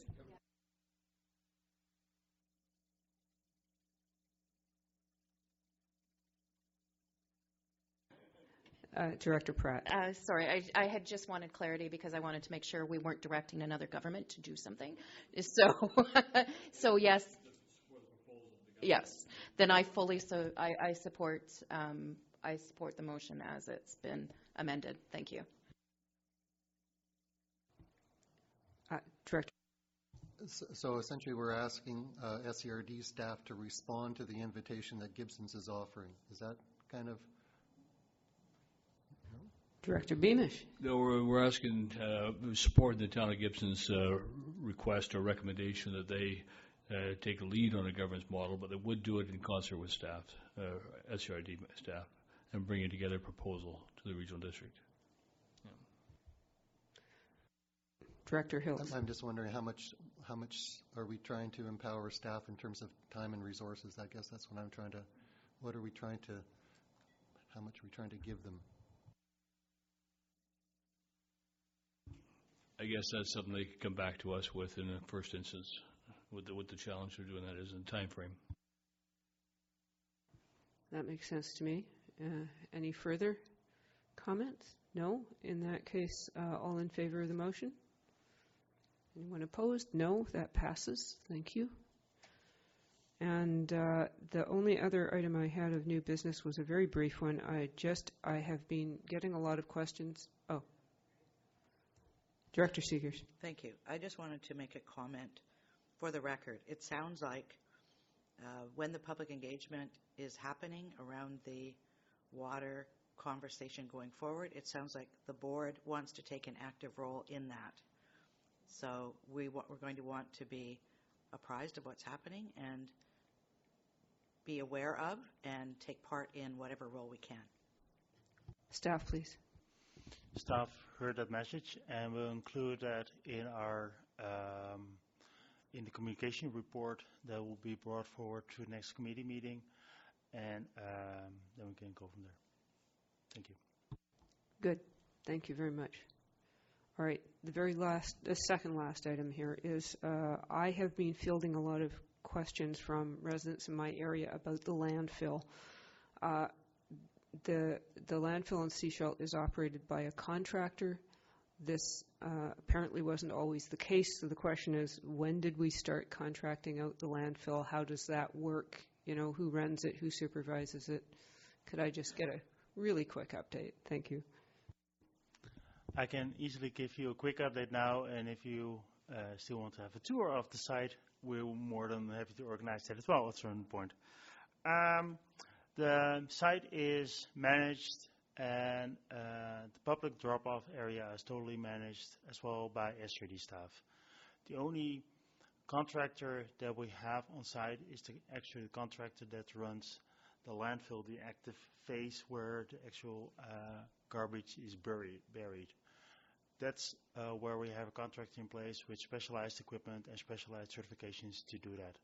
The actual sort of management of the site as a whole, as well as of the public drop-off area, that's all SRD staff. Thank you.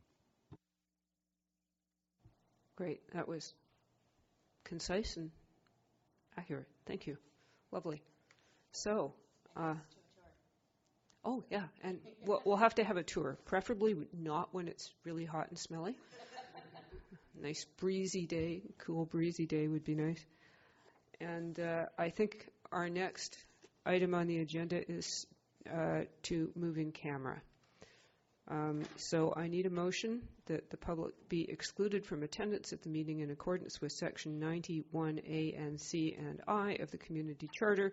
Personal information about an identifiable individual who holds or is being considered for a position as an officer, employee, or agent of the municipality or another position appointed by the municipality, labor relations or other employee relations, and the receipt of advice that is subject to solicitor-client privilege, including communications necessary for that purpose. And seconded. All in favor? Thank you. Do we have, we don't adjourn at this point, but we ask for questions. No questions from the sole survivor of today's meeting.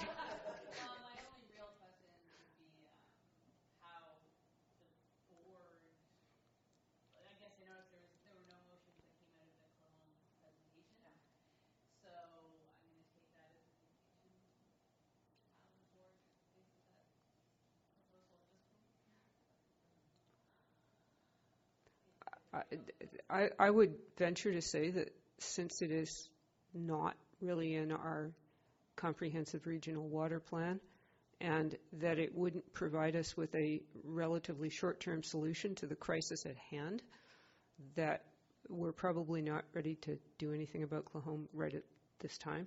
Does anybody want to venture anything further? Director Seegers? I actually talked to Al at the end, and like we said during the meeting, there's two components, right? One is the short term and one is the long term. And I think when this governance body gets together, I mean, that's one of the solutions. I mean, another one that was brought forward was desalination. Desalination? Is that how you say it? Yeah. So, I mean, there's other options, and all of them have to be weighed, and we don't have the expertise to do that. So that's what we'd be looking at the governance board to do, to help us determine what some of the long-term strategies would be.